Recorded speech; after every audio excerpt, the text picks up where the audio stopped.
So why don't we get underway? I have 9:01. That leaves us a little bit of a grace period for those who are a little bit late. I want to say good morning from Boston, but good afternoon and good evening to other folks from different parts of the world. I'm Bob O'Keefe, Vice President of the Health Effects Institute.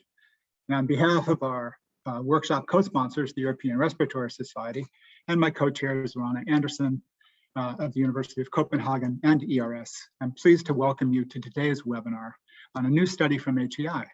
It's called Effects of Low-Level Air Pollution, a Study in Europe, or ELAPSE more commonly. This is a Europe-wide collaboration in research on mortality and morbidity, effects of long-term exposure to low-level PM2.5, black carbon, NO2, and ozone in an analysis of multiple European cohorts.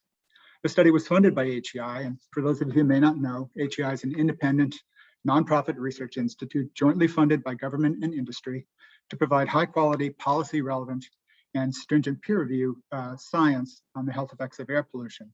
We do this without sponsor involvement in our research process and not taking or endorsing policy positions. The new research you'll hear about today was conducted by Principal Investigator Bert Brunekreef and his many European colleagues, and examines associations between exposures to low concentrations of ambient air pollution and several health outcomes among some 28 million participants in 22 European cohorts. The study was funded through HEI's program to investigate the health effects of long-term exposures to low levels of air pollution in very large populations across the United States, Canada, and Europe. As one of three major coordinated HEI studies on this topic, it comes, as you all know, at an important time. With completion of the European fitness check, there's currently much interest in air pollution effects at or below current regulatory standards and limit values, and in the context of the recent release of the new WHO Air Quality Guidelines, an effort to revise the EU's air quality directives, and US EPA's revisiting of the national ambient air quality standards for PM2.5. The goals of today's webinar are twofold: to present ELAPSE, populations, methods, and results in the context of the broader scientific literature, and to outline and discuss the relevant risk and policy decisions that ELAPSE can help inform in the US, the EU, and beyond. To help us understand and answer these questions and opportunities, we have an outstanding set of presenters, including leading scientists from across Europe and the United States, and a range of governmental regulators, public health officials, and non-governmental stakeholders. As outlined in your agenda, today's webinar will consist of two sessions. The first session on ELAPSE and the results will be moderated by HEI, and the second on policy implications, moderated by ERS. Both sessions will be followed by question and answer periods. Finally, I'm pleased to report that we have a very large number of registered participants. We had over 700 register for today's workshop, and I wanted to highlight some logistical information for you. Today's webinar will be recorded for later posting on the web. The slides will be available separately, and we'll hold questions till the end of each of the two major sessions after all the speakers have finished. All audience members will be muted, so please use the Q&A function at the bottom of your screen to ask your questions, and the chairs will pass them on to the speakers. Please try to avoid using the chat for questions, as that becomes challenging to sort out questions from comments. With those housekeeping measures behind us, I'm very pleased to introduce our first speaker, Dr. Hanne Bogaert. Hanne Bogaert, PhD, is an air pollution epidemiologist and principal scientist at the Health Effects Institute. She's based in the Netherlands for HEI. At the Institute, she is involved in developing new research programs, research oversight, and review of studies investigating the health effects of air pollution. And importantly, she was the oversight scientist of the HEI program to investigate health effects of low levels of air pollution. Hanne, welcome, and the floor is yours. Thank you, Bob. Do you see my slides? We see your slides. Thank you. Super, thank you. Well, thank you for this kind introduction. So let's dive right in. Why study the health effects of low levels of ambient air pollution? There are many reasons to pursue such research. The levels of ambient air pollution have decreased over time, in particular in North America and Western Europe. New epidemiologic studies reported associations of air pollution with health effects at levels below current air quality standards. And yet there's uncertainty in those studies, and especially about the exposure response function at the low end of the exposure curve. This information is critical for use in risk assessment and regulation. So in this picture, you'll see here what an exposure response function would look like. This is just an example using data from Canada for PM2.5 and total mortality. You will see a lot of those plots here today, so I'm not going into the details here. But note in the picture the different standards and guidelines that are plotted here for reference. And the European limit value is not on here because it's currently set at 25 microgram per cubic meter, higher than the US standard and much higher actually than the WHO air quality guidelines. So Dorota Jarosinski will talk later about the new WHO air quality guidelines. So for now, just to mention that there is a growing number of studies investigating the health effects of low levels of ambient air pollution. You see here the list of studies identified for PM2.5 underpinning the WHO air quality guidelines, ordered by the average concentrations from low to high. So no surprise here, the evidence for the lowest levels are from Canada. Actually, the first 5 studies here, the ones in green, then there's a bunch of US studies, those are the ones in yellow, and there are a few from Europe in pink, and some other regions of the world. So in the systematic review, they identified all the literature up to October 2018. Now, after that, there are many more very recent studies published, also from Australia and New Zealand, investigating the health effects of low levels of air pollution. So in order to study those effects, you'll need very large populations. This is often accomplished by using administrative databases, such as census data or health insurance programs, or combining existing cohorts, such as the European Escape study led by Bert Brunekreef some years ago. So, advantage of those large studies is that there's this great statistical power, which is of course important when studying low levels. Another advantage of those huge studies is that they're often more representative of the general population, which is important if you want to use that study for burden and benefit assessments in particular. You can appreciate the challenges when conducting such large studies. The existing monitoring network have limited spatial coverage with typically very low, very few stations in suburban and rural locations. And really to come up with reliable exposure estimates for all those people is not trivial. It's actually quite complicated, and you'll hear about that in this webinar shortly. So really the beauty of using administrative databases is that those databases are often huge, but unfortunately there's not a lot of individual level information in those databases.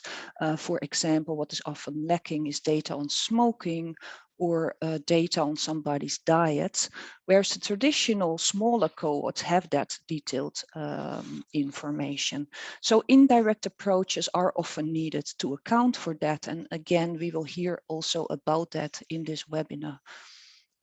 So at HEI, we issued a request for applications some years ago to exactly examine the health effects of low levels of ambient air pollution, so long-term exposure, and really with an emphasis on the characterization of the exposure response function at the low end, not only for PM2.5, but also for other pollutants. Also a piece of the request for application was method development. So at the end of the day, we funded 3 very large studies, as Bob already mentioned. Millions of people actually in the US, in Canada, and in Europe, either using administrative databases or traditional cohorts. A common feature of all 3 studies is that they developed high quality exposure models at high spatial resolution using data from many different data sources, including satellite data. And here what you can see are the three principal investigators of the three teams. Obviously, we have Bert Brunekreef for the European studies, and you will hear everything about that today. For the other studies, there is the US study led by Francesca Dominici from Harvard. So she is investigating the low levels health effects in the Medicare cohort. So Medicare is a nationwide health insurance program for all people aged 65 and older. And we have the Canadian study led by Mike Brouwer from the University of British Columbia, and he is making use of Canadian census data. And really just a note that we are talking about low levels of air pollution. So on average in the European study, the annual average PM2.5 was about 15 microgram per cubic meter. In the US, it was a little lower, about 11 microgram per cubic meter. And in Canada, it was actually even lower, about an average of 7 microgram per cubic meter. So you can appreciate with those very large studies that there's a huge huge team involved, actually 3 huge teams, many different institutes. I'm sure many familiar faces. And how HEI works is that we have detailed oversight of actually all our studies, but also obviously this set of studies. In this case, we had an oversight panel which was chaired by John Sammet from the Colorado School of Public Health. We had progress reports coming in, we had workshops, we had meetings. We had also external QA, QC audits, really checking the data to make sure everything is of high quality and traceable. Also, for the final report, we had an individual special review panel looking at the reports and also prepare commentaries. And those commentaries, they are always published together with the final report. So the US and the Canadian phase 1 reports are actually published. They are already published in November 2018. They are all on our website for everybody to use. And the phase 2 reports will be published shortly. And just a last note that some joint analyses are ongoing across the 3 teams, where they will make use of one exposure metric, one exposure model, the same set of covariates, and the same statistical analysis. So that is also going to be pretty powerful going forward. I almost end here. These are the conclusions of the US and the Canadian phase 1 reports. Basically, there is initial evidence for an association between mortality and exposure at levels below the current US standard with no observable threshold. The exposure response function was either actually pretty linear or supralinear with a steeper slope at the lowest levels. Really for today, I'm very excited to have this webinar. We published the European study last month. It's on our website.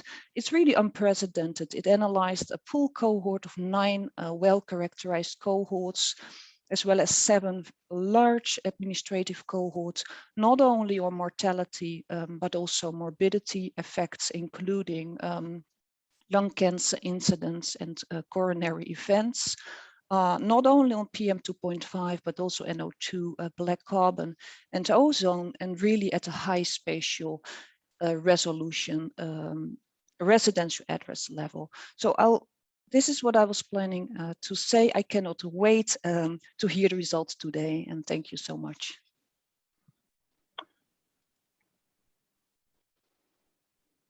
Thank you, Hannah. That was great. Thank you for keeping the time. Very concise presentation.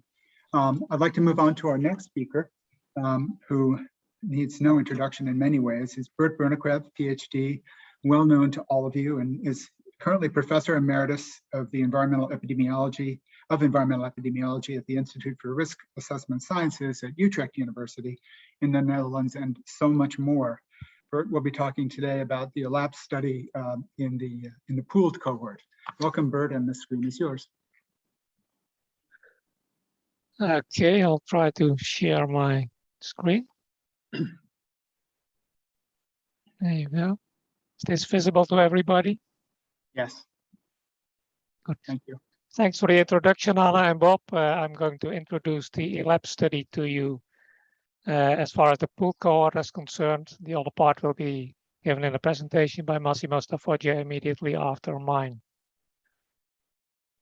The objectives of the elapsed study are to investigate the associations between long-term exposure to low levels of PM2.5, NO2, ozone, black carbon, natural and cause-specific mortality, incidence of lung cancer and cardiovascular events, but also incidence of asthma and COPD.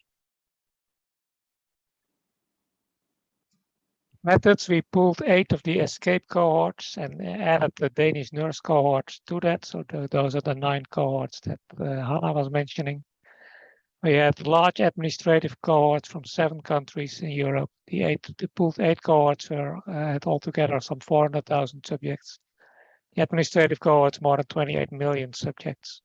Those are again the topic of the second presentation by Massimo Stauffer. We had a common codebook harmonizing individual and area level variables between cohorts.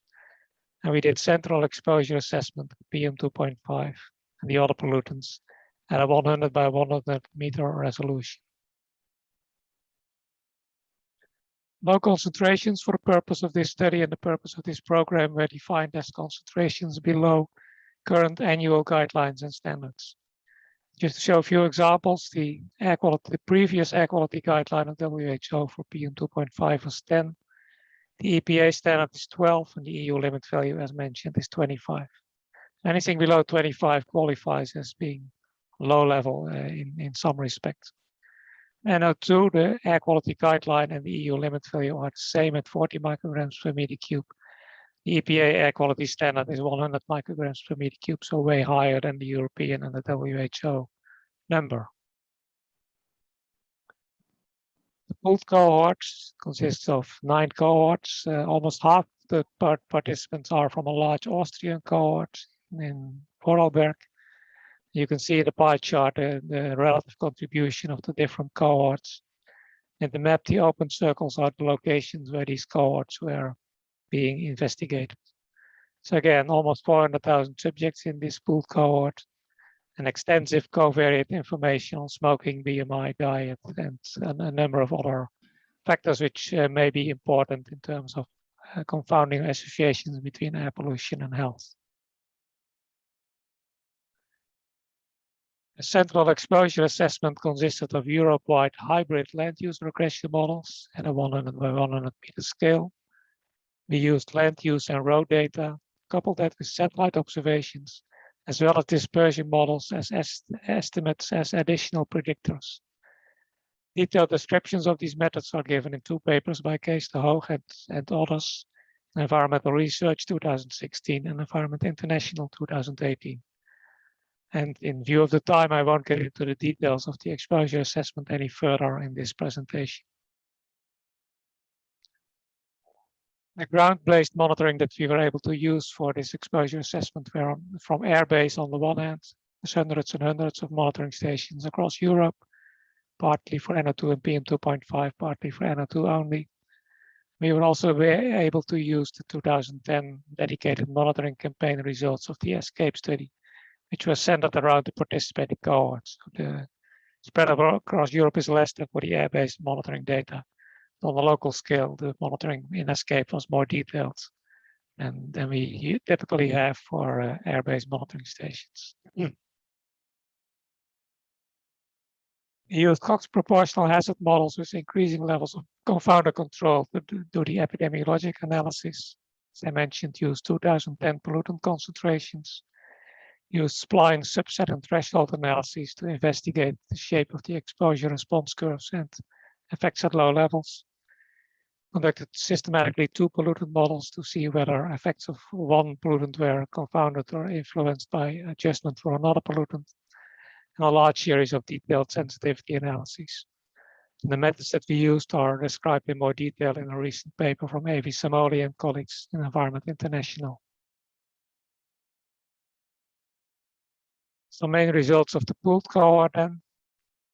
PM2.5 model results you've seen already. This is a somewhat larger map showing the highest concentrations in Europe in the Po Valley, even above the EU limit value, which is the reason why we did not recruit any cohorts in the Po Valley, because they would not fulfill the requirement of being at low level, which is below the EU limit value of 25 micrograms per meter cube. NO2 map looks to some extent the same, but it's also clear from the NO2 map that it's more focused on urban areas with high traffic densities as a determinant of NO2 concentrations. So the concentrations there are more, high concentrations are more restricted to the densely populated areas in Western and Central Europe, as you can see, and big cities like Paris, which is in the insert. The distribution of the PM2.5 concentrations for each of the cohorts and subcohorts is shown in this graph. Lowest concentrations in the 4 Stockholm cohorts from Science, higher concentrations in some German cohorts, and intermediate concentrations in Denmark. You can see for reference the EU limit value. Everybody's well below that by now in Europe. The EPA air quality standard and the WHO 2005 air quality guideline. You can see that there's a lot of variation within and between cohorts, crossing the different lines in the as shown for the standards and guidelines. Similar picture for NO2. Now you can see that even within Stockholm cohorts, there's a fair amount of variation between cohorts, and that's because some of them were suburban or almost rural, some of them really inner city Stockholm cohorts. So there you get a different picture than the one shown for PM2.5. Highest concentrations in some Dutch and German cohorts, lowest concentrations, but not as clearly so in the Scandinavian cohorts for NO2. And the references are the EU limit value of 40, the WHO HRAPI report quantification guideline, which is also used by the European Environment Agency to do health impact assessments of 20 micrograms per meter cube. Some further descriptive information of the concentrations, and you can see in red that for PM2.5 and NO2, there were still a fair amount of folks in the pooled cohort that had levels below 10 micrograms per meter cube for PM2.5, below 20, and even below 10 micrograms per meter cube for NO2, which is important when you're interested in low-level effects. The pooled cohort had, as I mentioned, some 400,000 subjects. Subjects with full data were about 325,000, 47,000 deaths, more than 6 million person years of observation. So that's the starting point for the epidemiology analysis. The single pollutant mortality estimates are shown in this table. For PM2.5 as well as NO2 as black carbon, there were clearly significant positive associations for all-cause mortality. For cardiovascular disease mortality, same story, significant associations of about the same magnitude, and a somewhat surprising negative association with ozone, which I will come back to later. As I mentioned in the beginning, we did different levels of confounder control. And this table shows the effects of increasing confounder control from model 1, which has little confounders included in it, to model 3, which has a full set of confounders, including neighborhood level confounders.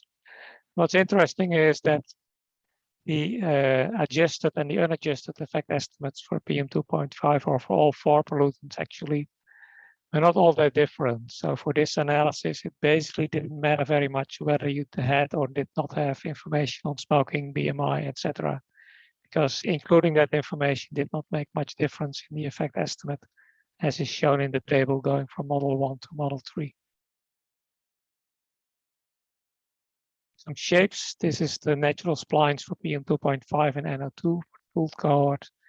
You can see that even below 10 micrograms per meter cube, there was a clear increased hazard ratio for PM2.5, even below 20 micrograms per cubic meter NO2, clear increase in hazard ratios, and leveling off at higher concentrations and becoming uninformative because of lack of data at the highest concentrations in the two graphs. We also did subset analysis, which means that you exclude subjects from the analysis at increasingly lower concentrations. So if you look at the yellow highlighted parts in the PM2.5 table, for example, this shows that below 15 or below 12 micrograms per meter cube, there is still a significant association with natural cause mortality. And that association was still there, but no longer significant because of the small number of observations below 10 micrograms per meter cube. NO2, the associations were pretty much remained stable, somewhat less precisely estimated because of the smaller number of observations, even below 20 micrograms per meter cube, as you can see in the bottom of this table. The population-weighted mean correlations between pollutants are shown in this table. And it shows that for black carbon and NO2, both coming from traffic, the correlation is very high, so two pollutant models are probably less informative for these two components for that reason. And it also shows that for ozone, there was a strong negative correlation, especially with the traffic components NO2 and black carbon, for obvious reasons, I would say. But it makes it probable or possible that the negative associations we saw between ozone and health have something to do with the strongly negative correlations with other pollutants. Two pollutant models were used to address that issue. And the table is a bit busy, but it shows that for PM2.5 and NO2, the adjustments made some difference to the effect estimates, but all effect estimates with natural cause mortality remain statistically significant. The association between black carbon and all-cause mortality, natural cause mortality disappeared after adjustment for NO2. That may have something to do with the very high correlation between the two.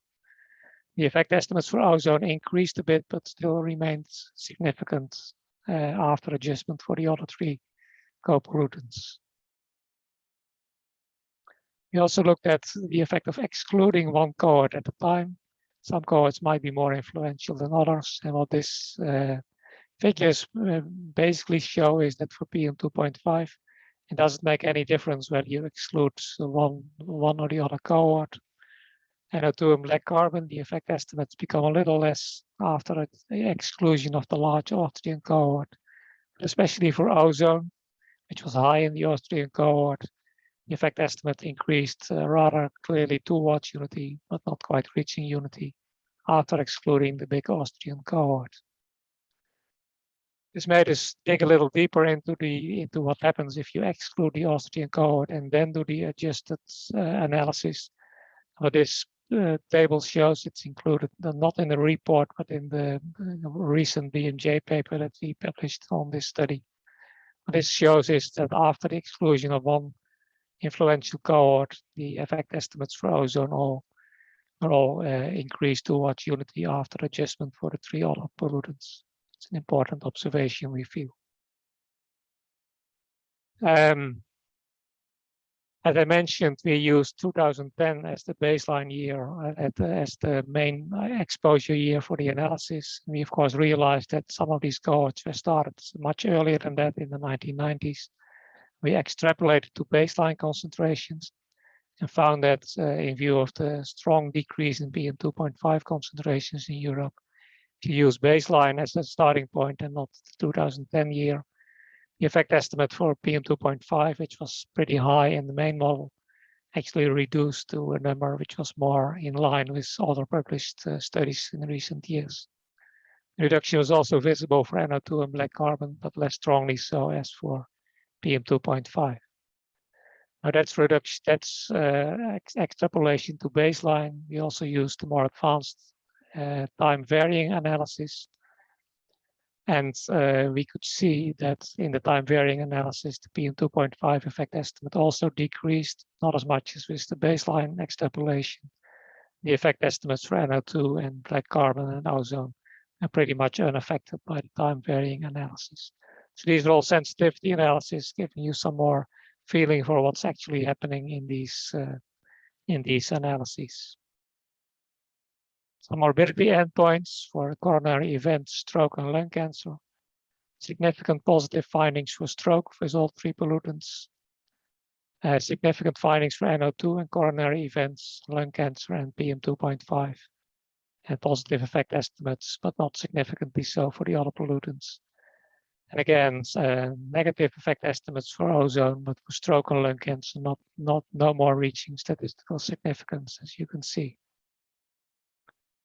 Asthma and COPD, this was restricted to data from the from the Danish and Swedish cohorts. And here we found very strong associations with asthma and COPD and all 3 pollutants highlighted in yellow. And not much of an association really, especially for COPD and ozone. You can see from the bottom line in the table. So some take-home messages from the pooled cohorts: long-term exposure to PM2.5, NO2, and black carbon was positively associated with morbidity and mortality in the pooled cohort. The concentration response functions tended to be steeper at low concentrations. Associations remained at low concentrations below 10 or 12 micrograms per meter cube PM2.5, below 20 micrograms per meter cube NO2, which clearly supports the new air quality guidelines, which we will be hearing about more later this afternoon from Dorota Jarosinski. And the negative associations with ozone were essentially explained by cohort and copollutant confounding in the pooled cohort. I'd like to acknowledge the help and support from the HEI funding, which is very important for this study. We had a large collaborative group. I won't read out all the names to you. We were fortunate to have a group meeting just 2 weeks ago, a hybrid meeting with more than half of the group showing up in Utrecht. And you can see all happy faces for being able to finally get together again. And also happy faces on the screen for those who were forced to participate remotely. So thanks to all of these folks without whom it wouldn't have been possible to do this extensive study. You can't read this slide probably very well, but so far we've published 15 papers out of ELABS. And if you can look at the slides later on when they become available, you can look at the detailed references for all of these. And a couple more are still in the way, so we will be publishing more about this study in the near future. That's all for now. Thank you for listening to this part of the presentation on the pooled cohort, and Massimo Stauffer will take over to present the results of the administrative cohorts. Thank you, Bert. And congratulations on getting 15 papers out so quickly. That's wonderful. And of course, the pictures from the European teams are always the most endearing. I want to move on to our next speaker, as Bert suggested, Mikhail Krizanovsky. And I should begin by introducing him formally. He graduated in statistical sciences and took a master of biostatistics at the Harvard School of Public Health, and also holds a PhD from the Carolina Institute in Stockholm, Sweden. He is a senior biostatistician at the Department of Epidemiology in the Lazio Region Health Service in Italy. He's contributed to the planning and implementation of many environmental epidemiology studies at the Italian and the European level, aimed at investigating the relationships between environmental exposures and adverse health outcomes, and the identification of vulnerable population subgroups. He is also the co-author of more than 150 scientific papers published in international journals. And as Bert mentioned, he will speak on the administrative cohort in ELABS. Welcome, Mikhail. It's yours. Screen is yours.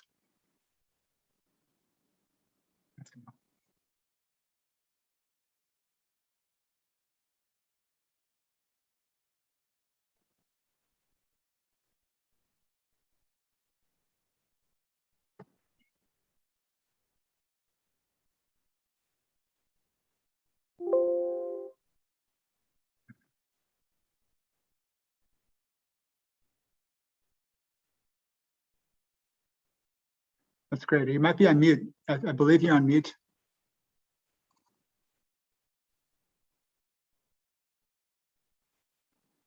Trouble hearing you.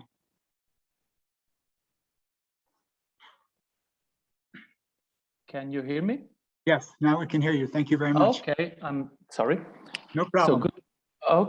Good morning, good afternoon, everybody. It's a great privilege for me to be here and have the opportunity to present the latest results of the ELAPSE project with regard to the administrative cohorts. In this presentation, I will skip the parts about the study design and the exposure assessment and the analytical strategy because that has been already covered in the previous presentation. I will rather focus on the following aspects.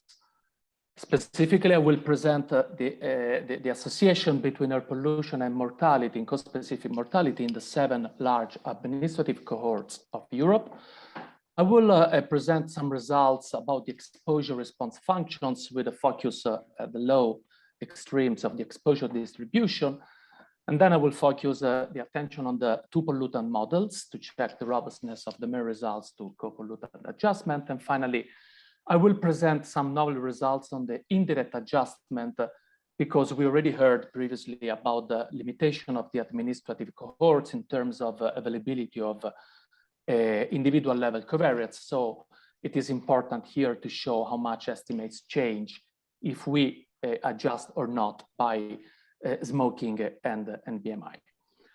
So briefly, some words about the cohorts. It has been already mentioned that we included in this analysis 7 cohorts from Europe of different sites.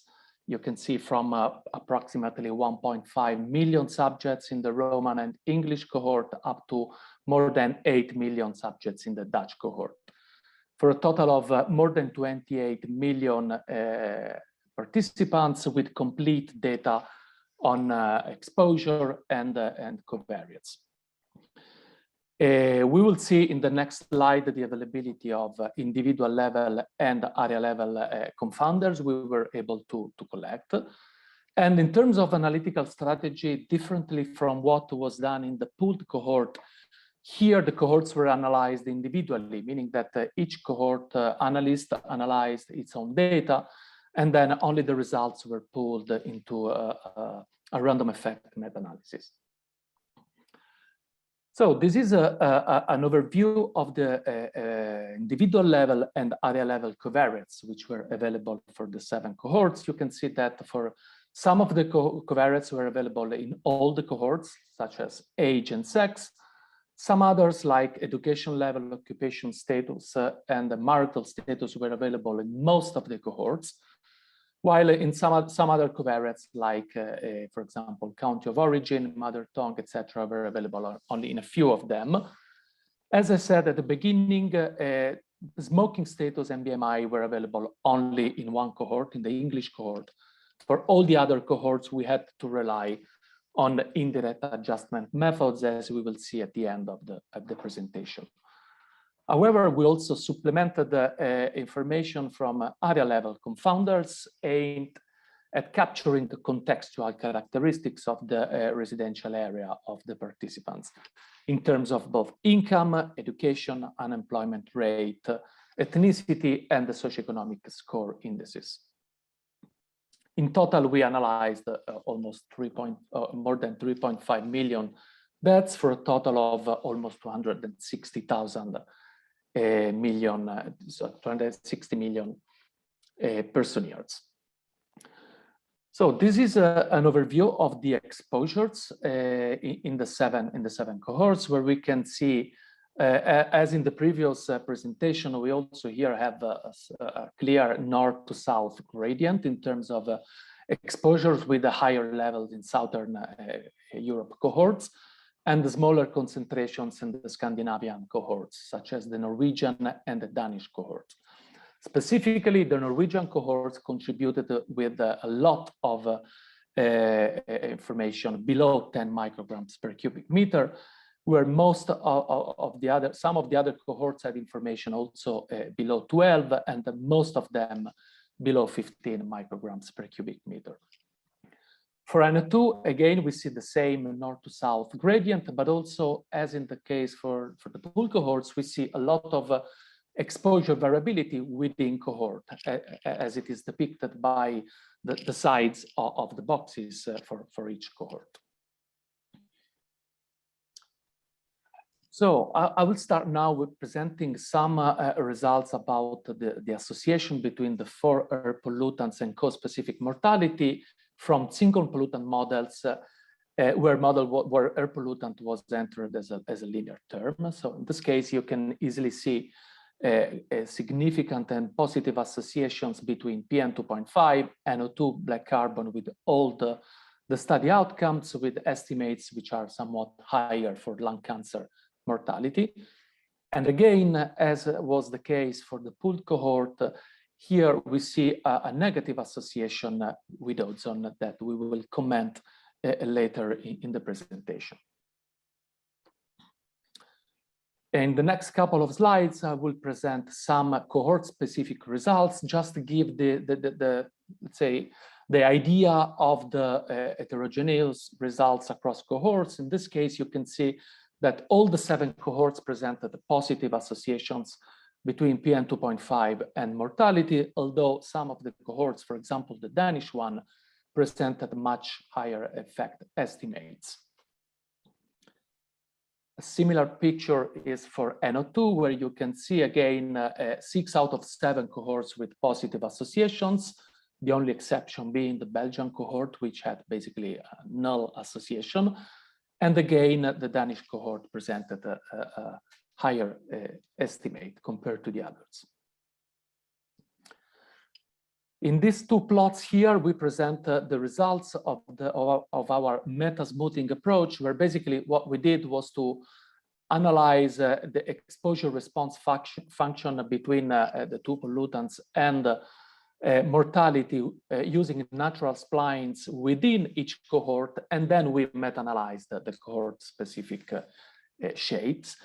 And what we can see here on the left side is the relationship between PM2.5 and the mortality, and we see a steeper slope at lowest concentrations, and then the relationship tend to become less steep with the highest values of PM2.5, and the similar shape we can see with the NO2, with much steeper associations below 20 micrograms per cubic meter, but even below 10, and then the relationship tend to flatten out after some higher threshold. This is the situation when we inspect the cohort-specific exposure response function. So what you can see here is the same plots for each cohort. In this case, these curves are from the natural splines that we have fitted in each cohort. And the green ellipsis represents the parts of the let's say of the cohorts where we have more support from the data. So basically the parts of the curve with the confidence intervals more narrow. And basically what we can observe here is that although the slope of the relationship is steeper in some cases and less steep in others, but still we see an increasing gradient in the relationship in all the seven cohorts.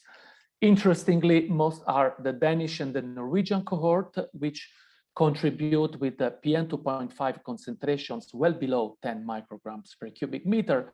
And we can appreciate that at the very low levels of exposure, the relationship is basically linear and very steep. This is the same plot for NO2 and mortality in the 7 cohort. Again, we are highlighting in the ellipsis the parts of the data with the more information. And again, we can see more or less in all cohorts linear or supralinear association with a steeper slope at the lowest levels of exposure. These are the results of the subset analysis, which parallel those presented in the previous presentation for the pooled cohort. There are several aspects of this table which I think are important to highlight. First of all, the number of cohorts contributing to the different ranges of exposure. We can see, as I was saying at the beginning of the presentation, that all the cohorts contribute with some data below 15 micrograms per cubic meter for a total of almost 10 million subjects below that threshold. And 6 out of 7 cohorts, basically all of them except the Rome cohort, contribute with some data below 12, while only 4 cohorts have data below 10, but for a total of almost 2 million subjects. And we can see that the relationship is, the more down we go in the distribution, the hazard ratios increase. So basically we confirm an adverse association of air pollution at the very low levels of exposure, which is what was originally hypothesized in the project. So the project seems to be very informative in producing evidence at the very low extreme of the distribution. And the similar picture is for NO2. In this case, the 7 cohort, all of them contribute with some information below 20 microgram per cubic meter for a total of almost 6 million subjects, and an hazard ratio which is higher than the one we can see on the full data set. This is just a zoom of the 2 cohorts which contribute with most of the data below the predefined threshold. And we can see here the same picture with the persistent effects of very low concentrations of both PM2.5 and NO2 in both the Danish and the Norwegian cohort. This is a summary of the 2 pollutant results, so the meta-analytical results in the 7 administrative cohorts. And for comparison purposes, we are also reporting in the second column also the single pollutant hazard ratios. And what we can see here is that NO2 effects were totally stable and robust to copollutant adjustment. So the hazard ratios do not change at all. Either we adjust for PM2.5 or we adjust for black carbon, whereas PM2.5 and black carbon hazard ratios basically become 1 once we adjust for NO2. If we focus the attention on the PM2.5 and NO2 2 pollutant results, we can see here on the left the correlations between the 2 pollutants within the 7 cohorts. We can see quite high correlations, in some cases very high, like in the Norwegian or in the Rome cohort. And when we compare the single pollutant and the 2 pollutant results of PM2.5 adjusted for NO2, we can see that apart the Belgian cohort, in all other cases, there is a strong attenuation of the effect. Once we adjust for NO2, basically we see a drop in the hazard ratios of mortality for PM2.5. In a couple of cohorts, the association remains significant, the Danish and the Norwegian, whereas in all the other ones, basically it approaches unity. And finally, before moving to the final remarks, I think this is important to show the results of the indirect adjustment we performed in the 6 cohort, which did not have information on smoking and BMI. So basically what we did here was to supplement the data with the 6 surveys in the same studied areas, surveys for which we did have data on smoking and BMI. So in those surveys, we quantified the relationship between air pollutants and smoking and BMI, and we used that information to indirectly adjust the effect estimates we had found in the administrative cohorts. And what it is interesting to show here is that we do not see a strong attenuation of the effects. Actually, in some cases, there is an increment in the hazard ratio after indirect adjustment for smoking and BMI.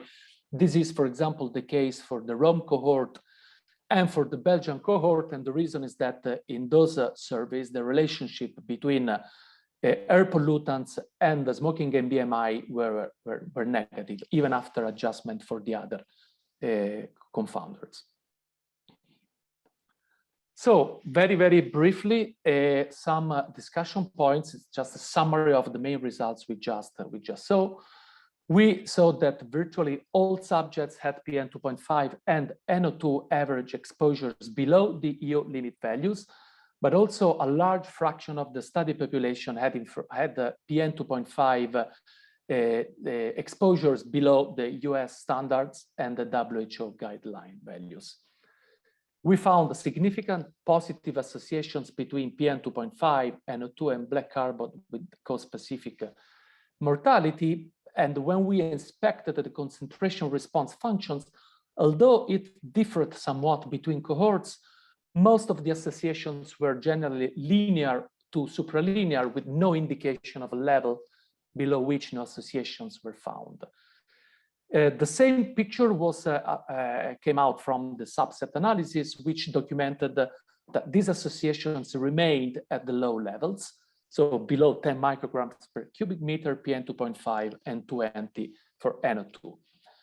For the two pollutants, as we briefly presented before, BC and the NO2 remained significantly associated with mortality after adjustment for PM2.5, whereas the PM2.5 hazard ratios reduced the unity into pollutant models with NO2.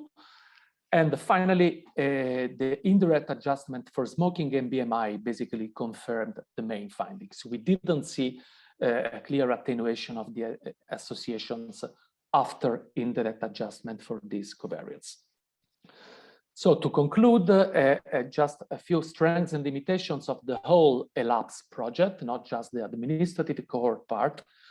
The major strengths were the collection of data from multiple cohorts with detailed information on individual level covariates, which was paralleled by information by large administrative cohorts, and the service which allowed indirect adjustment for smoking and BMI. The exposure assessment was done centrally with a standardized protocol, which produced very finely resolved estimates at 100-meter resolution. And also another key aspect was the availability for each participant in all the cohorts of the coordinates of the residential address. Finally, we developed common analytical scripts centrally, and we distributed them to the cohort analysts. As the limitations, we already mentioned them. Most of the subjects were exposed to PM2.5 concentrations above 10 micrograms per cubic meter. And especially for the administrative cohorts, we had missing lifestyle data, although indirect adjustment made no major difference. And the take-home messages are basically very, very similar to the ones that Professor Brunekreef previously presented. Long-term exposure to PM2.5, NO2, and black carbon was positively associated with morbidity and mortality in both pooled and administrative cohorts. Hazard ratios for PM2.5 were somewhat larger in the pooled cohorts compared to the administrative ones, but in both cases, associations remained at the very low levels, with exposure response curves which showed steeper slopes at low exposures with no evidence of a threshold. Finally, negative associations with ozone were largely explained by cohort selection in the pooled cohorts and by co-pollutant confounding, both in the pooled and in the administrative cohorts. And with that, I again present the list of papers for your reference, and I thank the ELAPS consortium and you all for your attention.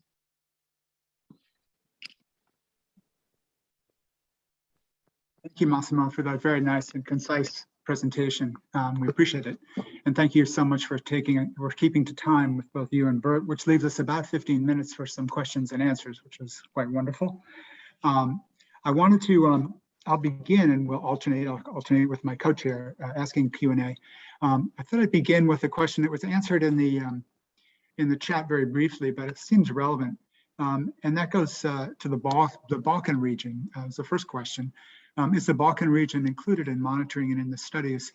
And what are the findings for the Balkans? And Bert said not necessarily so, but I did want to ask how you see these study results as relevant in other regions in Europe that were not necessarily direct parts of the study, particularly areas like that where levels can also be very high as well as very low. Well, if I may, in the absence of data, that's a hard question to answer, obviously. We did have one or two Eastern European partners in ESCAPE, if I remember correctly, that didn't make much of a difference in terms of the effects, but I would need to go back to those papers and take another close look. I did show the map of the airbase monitoring, and I don't recall whether airbase is covering the Balkans as well. That may be the case, but if you look at the map, if there are monitoring stations in the Balkans, they should show up on that map. Thank you, Bert. Thank you, Bert. Thank you, Bert, and thanks, Rob. I will also pull out some questions from the audience. And Antonio Gasparini says, thanks to Bert and Massimo for great presentations, and brings an important question. Do you have a hypothesis about a difference between the analysis of the two sets of cohorts, traditional and administrative? You can notice apparently a higher heterogeneity in the later. Can it be due to residual confounding in the later? I don't know if Massimo or Bert wants to start answering this important question. Yes, I can start. Of course, there are differences between pooled and administrative cohort results. There are indeed differences even within administrative cohorts. And we, of course, have interpretations of these differences. We believe that, first of all, populations are different. I mean, if you look at the distribution of the covariates in the pool cohorts and in the administrative cohorts, they are not the same. So there are different populations with different characteristics. So which would increase, of course, the chance of finding heterogeneous results. Despite that, I would say that we do not see conflicting results between pooled and administrative cohorts. As also Bert presented before, once you start, trying to, for example, using baseline exposures, I mean, you're starting trying to reduce the potential sources of heterogeneity by making the two sets more comparable in terms of the kind of exposure you use, etc. You see that the results tend to align quite a bit. So I wouldn't put it in terms of residual confounding, also because the administrative cohorts, it is true that they do not have information on some covariates, but we showed that the indirect adjustment made no difference at all. We showed that adjustment for those covariates or not adjustment in the pooled analysis didn't make a big difference at all. And also we have a lot of individual and area level covariates, which in a way should capture most of the potential confounding. So I wouldn't be too much worried of large residual confounding. Yeah, and if I may add to that, if you look at the results of the indirect adjustment, it actually explains some of the heterogeneity between the cohort effects, because the effect estimates become closer together after the indirect adjustment, if you look at one of the tables that Massimo showed. Also, a concern with the administrative cohorts often is that because you don't have information on smoking, etc., that you may be overestimating the effects. If you compare the pooled cohorts with the administrative cohorts in the labs, you actually see the opposite. The effect estimates in the administrative cohorts tend to be a little smaller than the ones in the pooled cohorts. So that goes against the often mentioned hypothesis that the administrative cohorts are overestimating the effects. Thank you both. I would just make a quick note that a couple of the questions that have come in seem a little bit more well-suited to panelists in the next session. So we're not ignoring you, we'll just hold them till then. A question from Sabina Lang. How do you interpret the Belgian and Swiss administrative cohorts meta-smoothing ER functions for PM 2.5, where all the hazard ratio functions are below 1? Okay, this is an interesting question.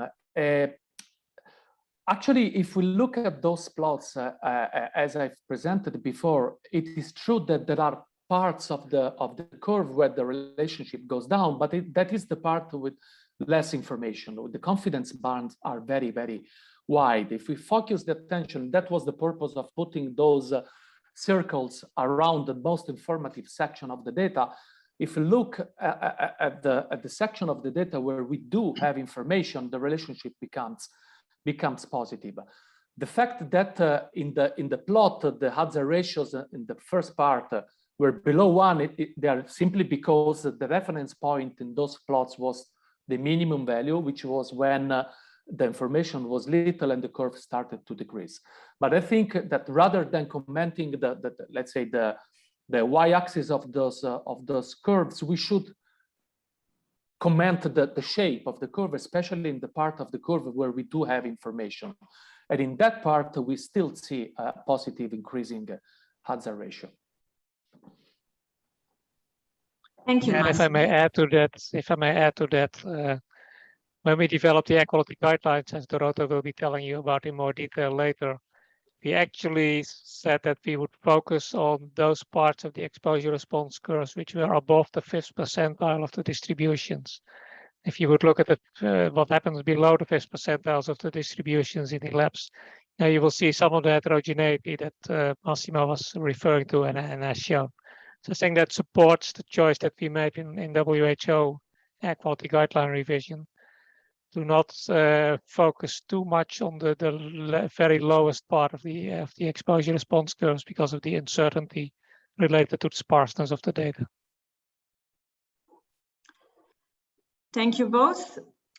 We have received several questions commenting the concentration response functions presented in both speeches. One attendee says, as many as I am surprised by higher hazard ratios in the lower concentrations. I'm also curious about lower HR using back extrapolate exposure estimates. What's your explanation? This is to Bert, but I guess it's both relevant for both talks. Well, if you go to the back extrapolated concentrations, those are higher than the later concentrations that we used for the year 2010. And then it's a simple question of mathematics. If you have a certain effect that is being expressed over a smaller range, you'll get a bigger effect estimate per unit mass than when you express that same effect over a larger range. So it's simply a matter of increasing the concentrations at the baseline levels, which must lead to a smaller effect estimate, all other things being equal. Great, thank you. For Bert, thanks for a nice presentation. As many, I am surprised by the higher hazard response in lower concentrations. I'm also curious about the lower HR using back extrapolated exposure estimates. What is your explanation? And I'm wondering if this could be due to the fact that usually back extrapolated estimates are higher. Well, that was the point that we just discussed, I think, from the back extrapolated concentrations. The non-linearity of the concentration response function is more difficult nut to crack, I think. There was a question that I briefly answered in the Q&A already, suggesting that we might be looking at a saturation phenomena at higher concentrations, but that's speculative at this point, I think. We see this non-linearity in many exposure response functions for not only for air pollution, but also for other pollutants. We see it for the long term, we see it for the short term concentrations. We had this beautiful series of papers from Antonio Gasparini, who's on the call as well, from the MCC, multi-city, multi-country studies, which all show decreasing effect estimates or less steep effect estimates at higher concentrations. So it's fairly universal phenomenon, which doesn't necessarily mean that it's easily explained. Thank you. Thank you, Bert. For Massimo Stauffer, could you expand on why the PM2.5 in black carbon hazard ratio essentially became 1 in the 2 pollutant model when adjusted for NO2? In contrast, NO2 hazard ratios seem unaffected when adjusted for PM2.5 in black carbon. And the first presentation had contrasting results. So can you comment a little bit on these 2 pollutant results? Okay, sure. Of course, we have some interpretations of these results. Of course, we do not believe that PM2.5 has no effect because it drops to 1 after NO2 adjustment. We simply think that the two exposures are collinear, as we saw. They have correlations above 0.6 in most of the cohorts, meaning that when you adjust one for the other, basically, the part of PM 2.5 which is not related anymore has more to do with secondary particles, whereas our interpretation is that the common sources to NO2, PM 2.5 and black carbon, which has combustion particles, primary sources, vehicular traffic, etc., they are the ones which are showing the highest effect. Why NO2 comes out more than PM 2.5? Difficult to say. Possibly that's a better proxy for those sources. So this is our speculation. But the fact that the fact that in the pool cohort that doesn't happen can be due to several things, different study populations, or maybe in those pooled cohorts, PM 2.5 are a good proxy for primary particles. So it's difficult to draw conclusions out of that, but our idea is that the mixture of these pollutants, what they are representing, is key for health. And maybe to add to that, the administrative cohorts, with the exception of the Rome cohort, are essentially nationwide cohorts, so they cover low concentrations and sparsely populated areas in the participating countries as well. Whereas the pooled cohort, with one or two exceptions, is mostly urban cohorts. So there is a difference potentially in the sources contributing to the mix between these two settings. I think it's interesting to note that in the Canadian experience also, if you adjust for NO2, there's a big reduction in the PM 2.5 effect, if I remember correctly. But you have to be very careful in interpreting these two pollutant models, as Massimo said, because of the sometimes high correlation between the two. Thank you. We have time for a few more questions. This is wonderful. The effect of 5 micrograms per meter squared of PM 2.5 on lung cancer shown by Bert is the same as the one shown by Pope et al. In JAMA 2002, but referring to 10 micrograms of PM 2.5. Any comment on why the difference? Well, this factor of 2 difference between 2 completely different studies is not too surprising, I think. If you look at the many meta-analyses that have been conducted in recent years for PM 2.5 and mortality and other endpoints, NO2 and mortality, they show that differences of a factor of 2 between effect estimates are the rule rather than the exception. There is some heterogeneity, and it probably doesn't make too much sense in trying to explain the exact difference between one study to another study conducted in very different timescales, very different settings. So I think I'd rather suggest that we should not be too surprised by differences in effect estimates of no more than a factor of 2. Thank you. Stephanie Bouteau says, thanks to both of you for nice presentations. I was wondering if you could discuss the spatial resolution of exposure models, the magnitude of the exposure error, and how this may result in heterogeneity and bias in the estimated response functions. Many thanks. Yeah, this is a question that was raised in the reviews of some of our papers, also by reviewers and journal editors. If you look at the exposure papers that we produced, they do have a lot of validation information for the different components, whereas the validation R-squares are somewhat different between the different components. They're not dramatically different. So our feeling is that it's a good question, but we don't have strong information to suggest that we are misspecifying one pollutant much more than the other, and that explains what's happening in the 2 pollutant analyses or in the analysis overall. Thank you. I think time for 2 more questions, and then we'll move on because we have a lot more to go today. Both of them on ozone. at least one, these from me are two on ozone, and we can have one more after that. The two on ozone basically ask, it's surprising that there was a finding of a negative correlation between ozone and traffic pollutants. And secondly, the results on ozone seem strange to me. How should one justify measures to lower ozone precursors if ozone has a positive health effect? And of course, ozone has both acute and long-term effects, so that's not an unimportant factor. Yeah, I don't think ozone has a positive health effect in our study, as both Massimo and I have shown.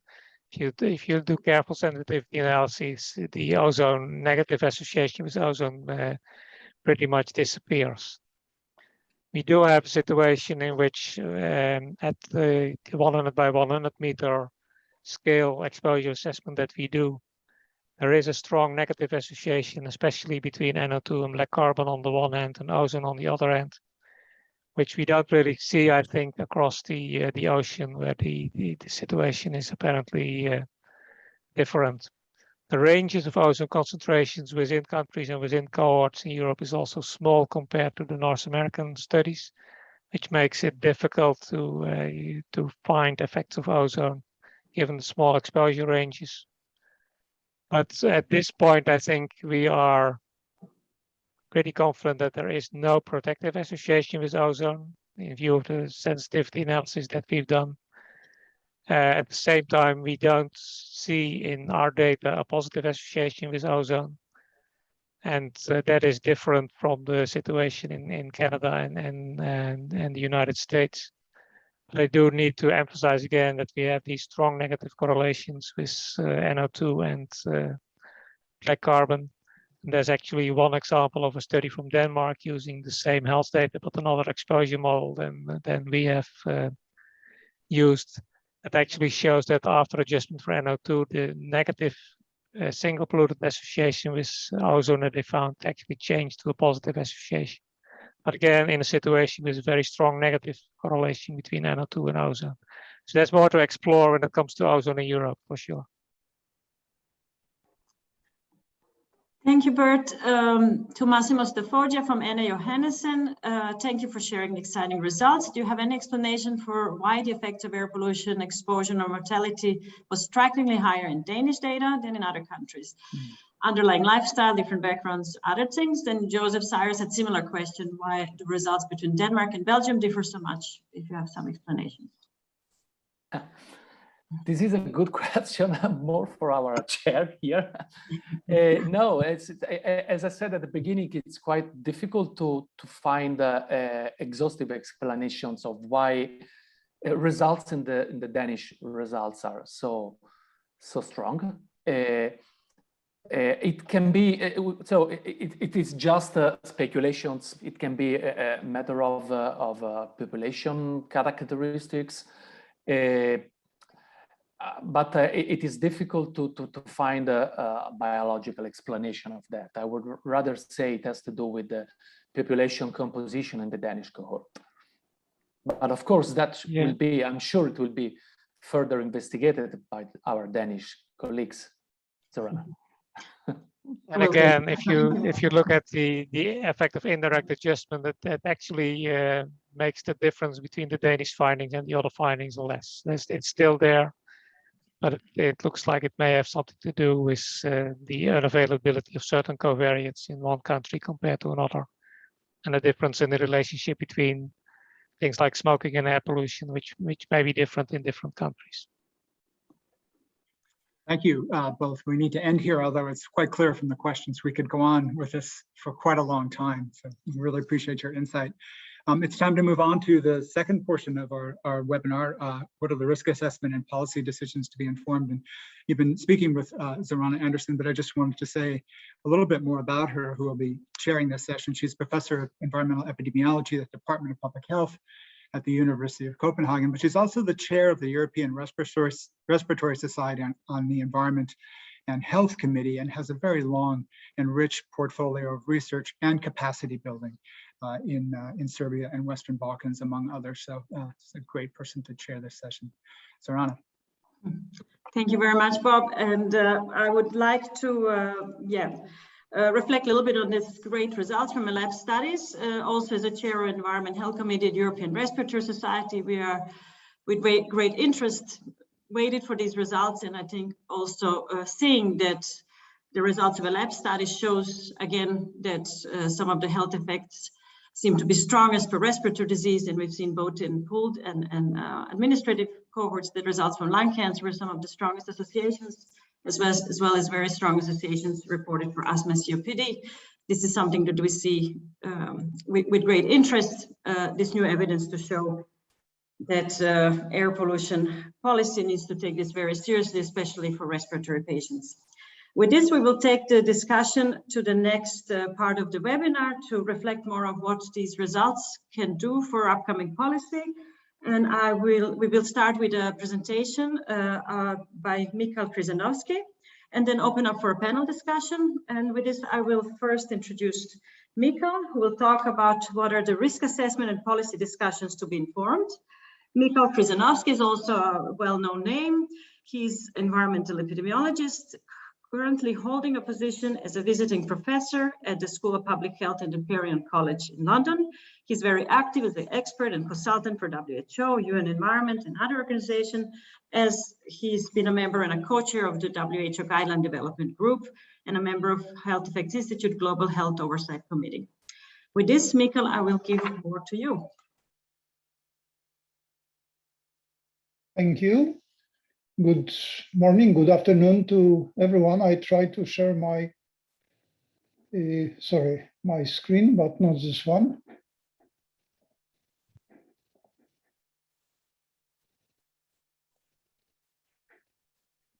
Can you see the presentation? Yes, we can. Perfect. Thank you. Okay, so I was asked to briefly comment on what are the risk assessment and policy decisions to be informed by the lab study. And indeed, we do have a lot of messages coming from this very interesting and innovative study.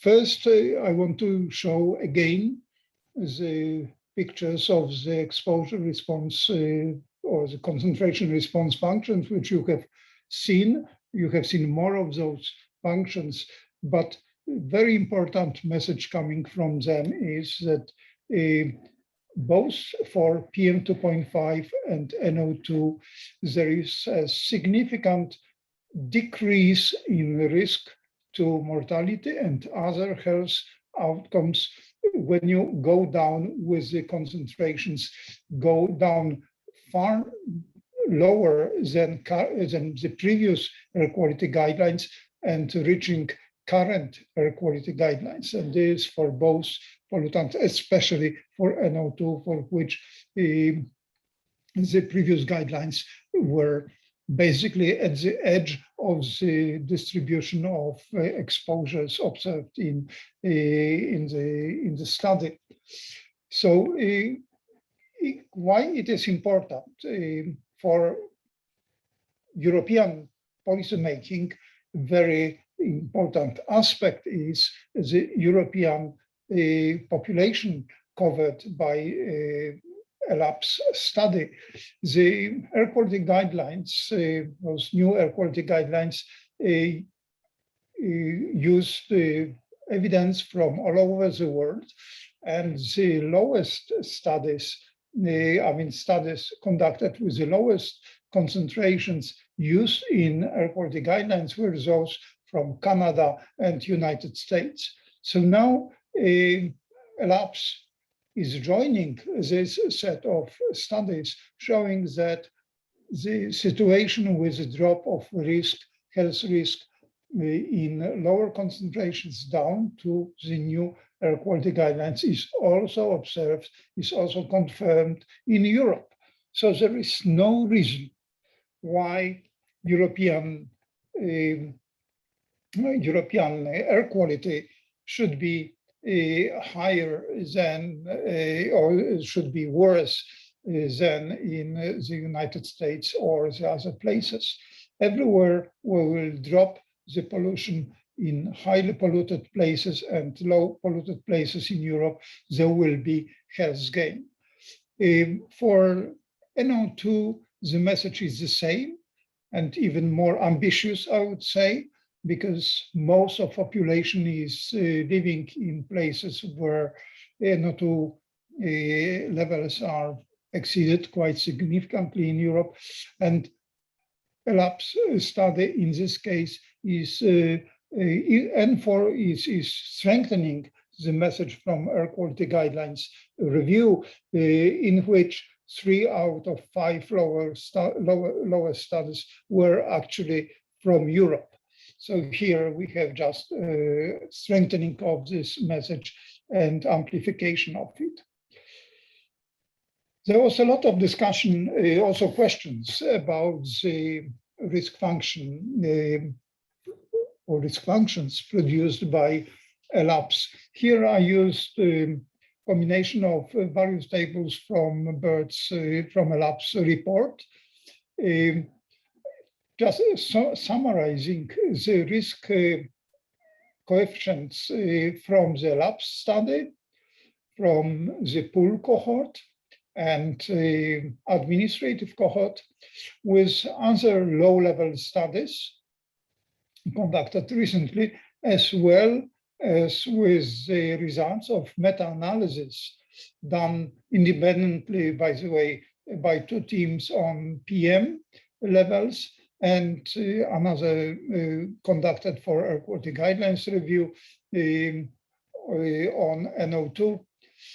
You see that the risk coefficients estimated in those meta-analyses are slightly different than those from individual studies. This is obvious, as it was said before, that each of the study, in case of meta-analysis, each of more than 30 studies included in meta-analysis.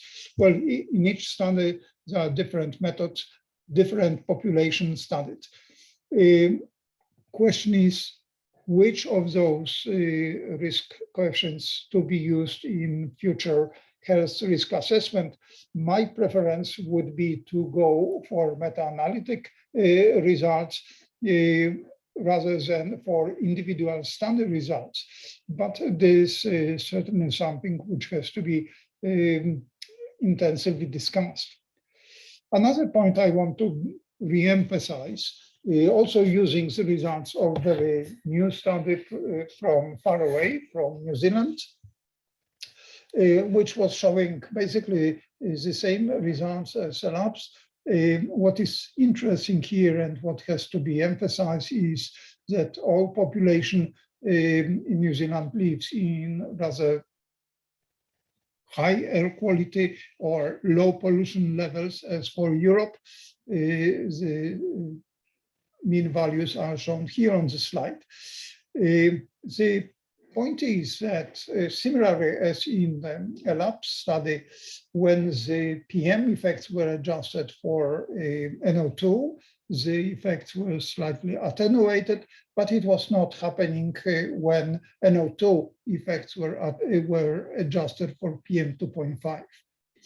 When we look at a ELAPS study, again, those tables were shown before, we had this attenuation for PM both in pooled cohort and administrative cohort for PM, but not for NO2.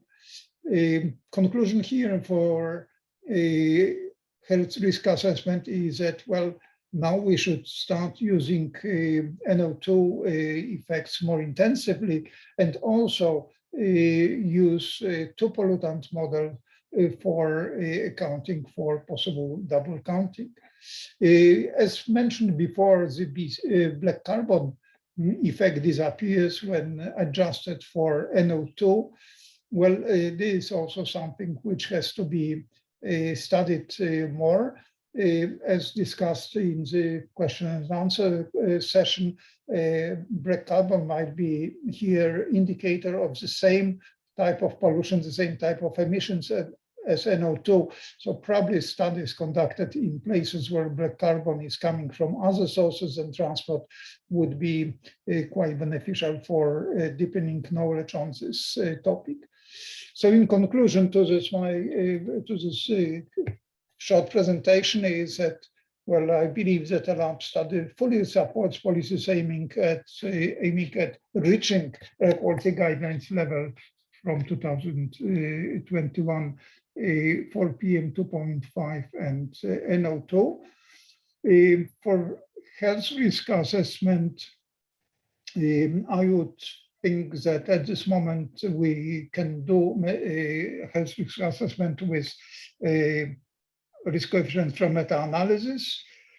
We note this observation of steeper slope at low PM 2.5 levels than in higher, which is also shown in other low-level studies, those coming from Canada and the United States.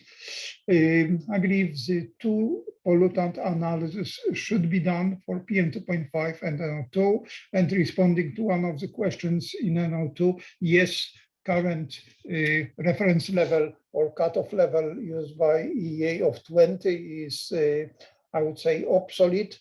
Looking at current evidence, we should go with much lower levels, like 10 for NO2 in health risk assessment.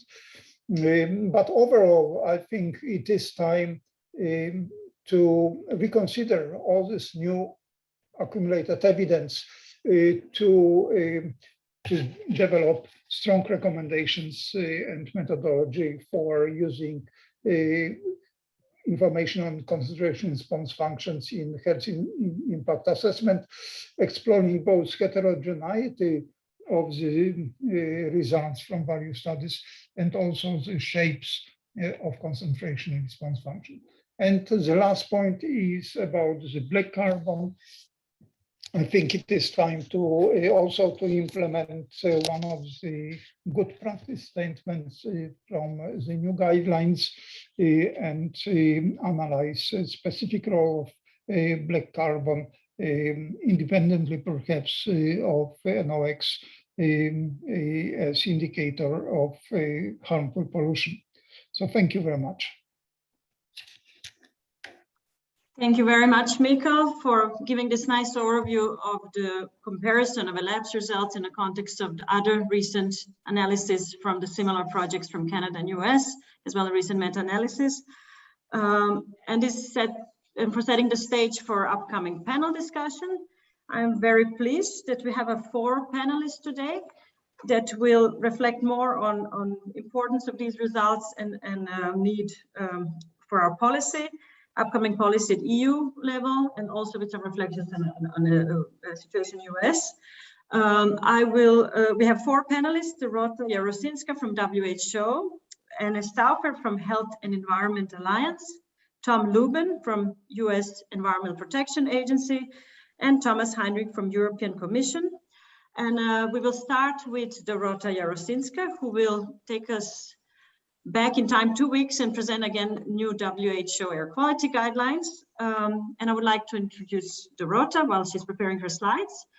Dorota Jarosinska is a medical doctor, specialist in public health, who is currently working at the WHO European Center for Environment and Health in Bonn, where she manages a program on living and working environments, which covers diverse portfolio, including the health aspects of air quality and climate change mitigation, chemical safety, environmental noise, environmental sustainable health systems, and occupational health. She was also coordinating the project on updating the WHO Global Air Quality Guidelines, and she will briefly in 5 minutes tell us about that. The floor is yours, Dorota. Thank you very much, Dorana. Dear colleagues, thanks a lot for this opportunity to once again present the highlights of the air quality guidelines. And in fact, this very webinar really provides a very special context to representing the guidelines, because it is demonstrating how fast research is developing. We launched the guidelines a few weeks ago, They are based on the very robust and comprehensive assessment of the evidence, and we are seeing new large-scale, new results coming from large-scale studies reinforcing the messages coming from the guidelines. So just very briefly to most likely remind the participants what are the new air quality guidelines. First of all, this is a set of these WHO recommendations for the 6, these classical air pollutants, so PM 2.5, PM 10, ozone, nitrogen dioxide, sulfur dioxide, and carbon monoxide. The guidelines in most cases provide the new air quality guideline levels, which are lower than those that were included in the guidelines published in 2006. And you can see the listing of the air quality guideline levels. So for PM 2.5, the annual average is now 5 micrograms per cubic meter. Similarly for PM10, the new air quality guideline level has declined. Also for NO2 from 40 to 10 micrograms per cubic meter. In addition, a new guideline level was introduced for ozone. Peak season, so equivalent of long-term guideline level, as well as short-term 24 hours air quality guideline levels for NO2 and SO2. In this edition, we maintained these interim targets that were introduced in the 2005 air quality guidelines, as they proved to be a very useful instrument to help countries and regions struggling, especially those struggling with high air pollution, to take steps towards improving air quality. And the 2005 air quality guideline values became new interim targets. In addition to these air quality guideline levels and interim targets, a novelty is this more qualitative good practice statements. And it has already been mentioned by Mikhail in reference to black carbon. The reasoning behind was the following, that for certain types of PMs, black elemental carbon, ultrafine particles, as well as sand and dust storm relevant in parts of the world, there is a growing body of evidence, but the evidence which is very diverse, which couldn't be synthesized, and it's insufficient to derive air quality guideline levels. Hence, the statements advising on good practices related to monitoring, management, advancement in exposure assessment has been proposed, which hopefully will help to gain and gather new evidence that in the future would be useful to derive guideline levels also for some of those types of particulate matter. In case of black carbon, here the emphasis is on enhancing systematic measurements in addition to existing monitoring systems, giving more emphasis to emission inventories, methods to assess exposure, and at the same time, even without having guideline levels set, also to take measures to reduce emissions and also those to reduce concentrations. Similarly, for ultrafine particles, the philosophy is very similar. So with these new guideline levels and good practice statements, they have been to a large extent lowered and may be challenging in some places to implement. However, the new findings, like those presented by ELAPS studies and other studies referred to today, are really reassuring and reinforcing the need for very committed efforts to substantially improve air quality. And that applies both to countries that already are enjoying decent quality of the air, not to stop and to enhance their efforts, but also those who are struggling still with high air pollution levels. And I would just very briefly like to mention the process behind the new guideline levels, because this is this very robust process involving several groups of experts that gives the confidence in these values. As I believe many of you know, all systematic reviews that were commissioned to support the guidelines are published in a peer-reviewed journal in Environment International, that in the process of producing the systematic reviews of evidence, some additional methodological work have been undertaken and completed by the experts involved in the development of the guidelines. And I mean here a risk of bias assessment tool, as well as certain modification and adjustment to the GREAT framework. So the framework used to assess the quality and the confidence in the evidence reviewed. And then a very thorough procedure to really derive the guidelines described in 8 steps and applicable both to long-term and short-term air quality guideline levels. Because of the time constraints, I wouldn't go into the details here. They are all described extensively in the guideline document. And in this very short presentation or reminder to many of the key points of air quality guidelines, I am very briefly presenting the incredible work done by the experts involved in the guideline development group, in the systematic review team, as well as experts who were members of the external review group. So with this, I would like to thank you and to hand over to Madam Chair. Thank you. Thank you very much, Dorota. Our next speaker, my pleasure is to introduce Anne Stauffer, who is a Deputy Director and Strategic Lead at the Health and Environment Alliance, HEAL. She leads HEAL's activities on climate change, energy and air quality, and provides strategic input for HEAL's organizational development, advocacy, and engagement of stakeholders across the European region. Anne, word is yours.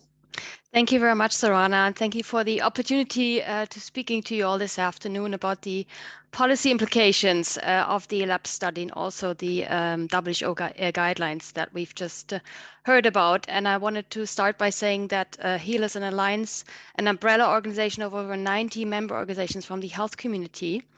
And achieving clean air, both outdoors and indoors, has been a core priority for us, and the people that we represent. And when we think about the implications, I wanted to start by saying that I find the results of the ELAP study quite worrying. They're really adding to the comprehensive body of evidence that we have by now on how air pollution harms our health. And in the past years, we have seen the recognition that air pollution is linked to all the chronic diseases that cause major suffering and major health costs across Europe and across the world. So, air pollution is a risk factor for cardiovascular, for respiratory disease, for cancer, for diabetes, for obesity. We've also seen many studies that demonstrate the health harm, particularly for children's healthy developments, increasing their risk for disease decades later in life. And now with the ELAPs, we have the evidence on health harm at low levels of air pollution, concentrations where we previously thought they were fine. And I think this underlines the fact that there is no safe level of air pollution, and consequently, our policies, the measures that we're taking, really have to strive at achieving a zero pollution. and really swiftly and significantly reducing the health harm. And when I think of the consequences for policymaking, the first thing that comes to my mind is how wide the gap is now between what the science tells us and the actual level of protection in the EU policies, specifically in the EU's Ambient Air Quality Directive. And we know, we've highlighted for a longer time that already with the existing directive, there is this gap between the health-based recommendations and between the science. So that was back in 2008. And by now, this gap has actually widened. It's probably more adequate to speak of a whole canyon now between the science and the legislation. And that's why we're actually pleased and welcome that we're in the process, or the EU is in the process of revising the ambient air quality directives, and as part of the Green Deal commitment to achieving zero pollution and the zero pollution ambition. With that revision, there is actually a huge health promotion and disease prevention potential in the air for hundreds of millions of people. And I think both across the general population, but especially for those who are particularly at risk from the harmful effects of poor air quality. And our main demand for this is the full alignment of the EU air quality standards with what the WHO recommends and what the latest science shows, including ELAPS. And I think this is for policymakers, if they're serious, or if they take the science seriously, and if they're committed to protecting people's health, this is actually the only way to go, is the full alignment, and this full alignment to be achieved by 2030. So I think with all the evidence that we're seeing, it's very clear that there is an urgency to act. It's not about making baby steps anymore. It's really about achieving this, this jump to much better health protection and reducing the burden of disease. And this HEAL demand is actually supported by many across the health community and civil society. You can find more details on our position on the upcoming revision. In the position paper, we have a list of 10 demands that also includes, very importantly, policy coherence for the new air quality standards.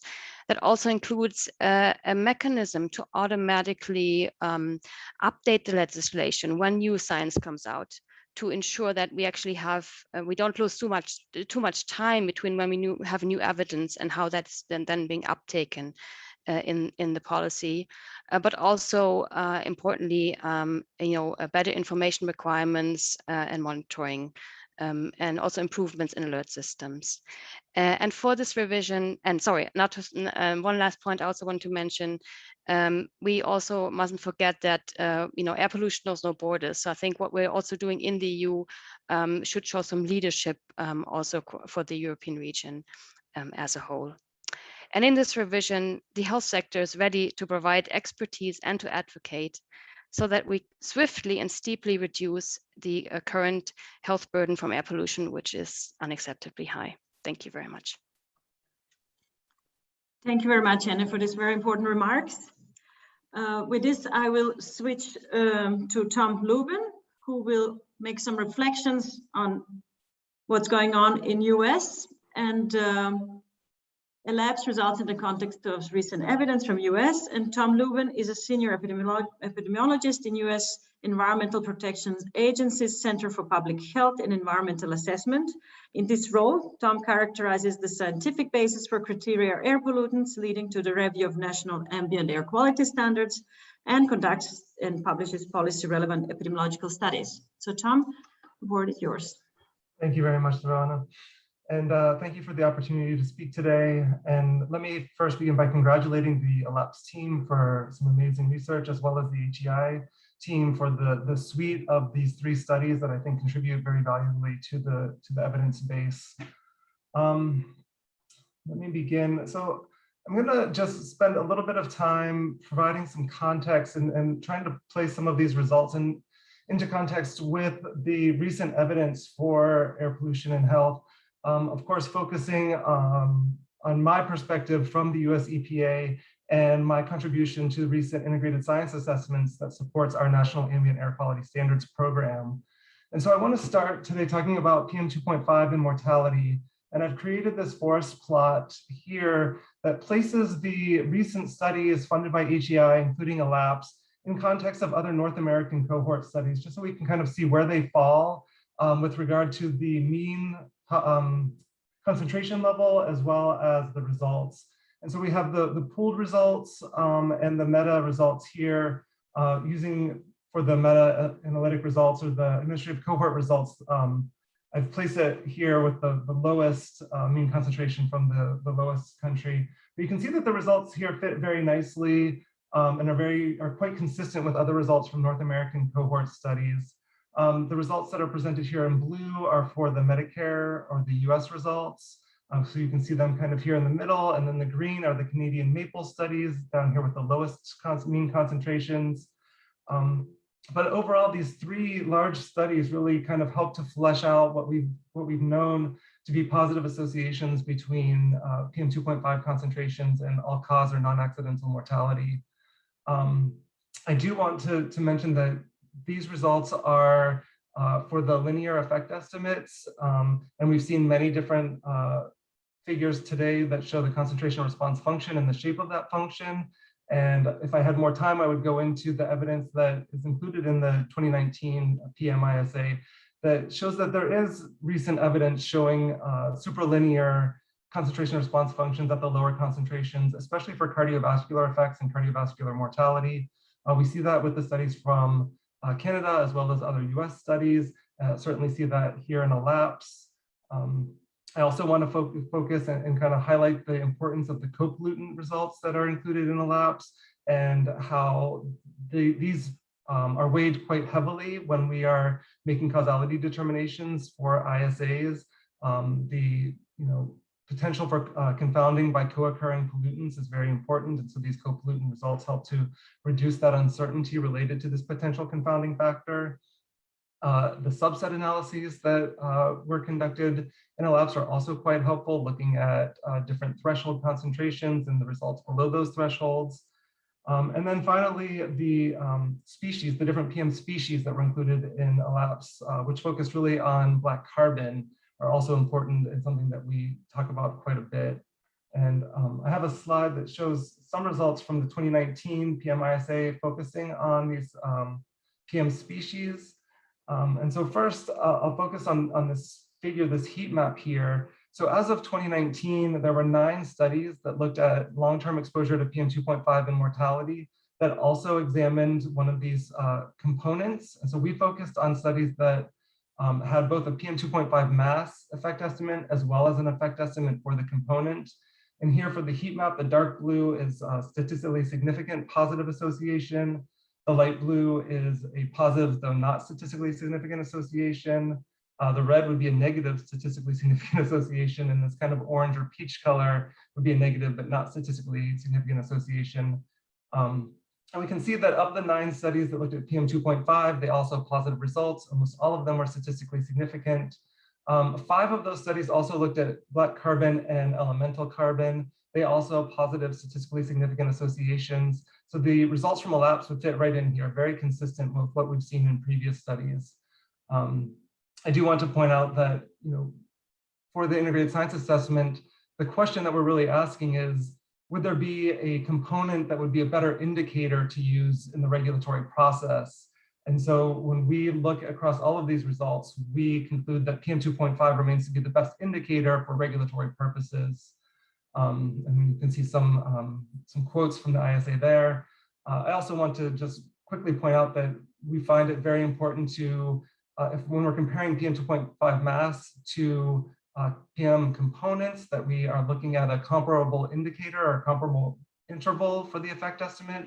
So we've scaled everything to the interquartile range. And so this little table up here at the top, this gives you an indication of how we've done that with the published 25th and 75th percentile concentrations, calculating the IQR. In this case, for black carbon, the results presented in the ELAPSE study were identical to the IQR and very similar for PM2.5. So it really didn't change the effect estimates very much. And then I just have 2 more slides.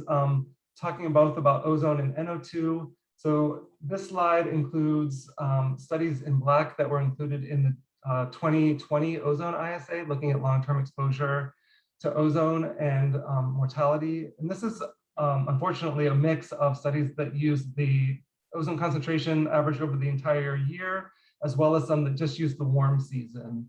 But you can again see how the ELAP study kind of fits in.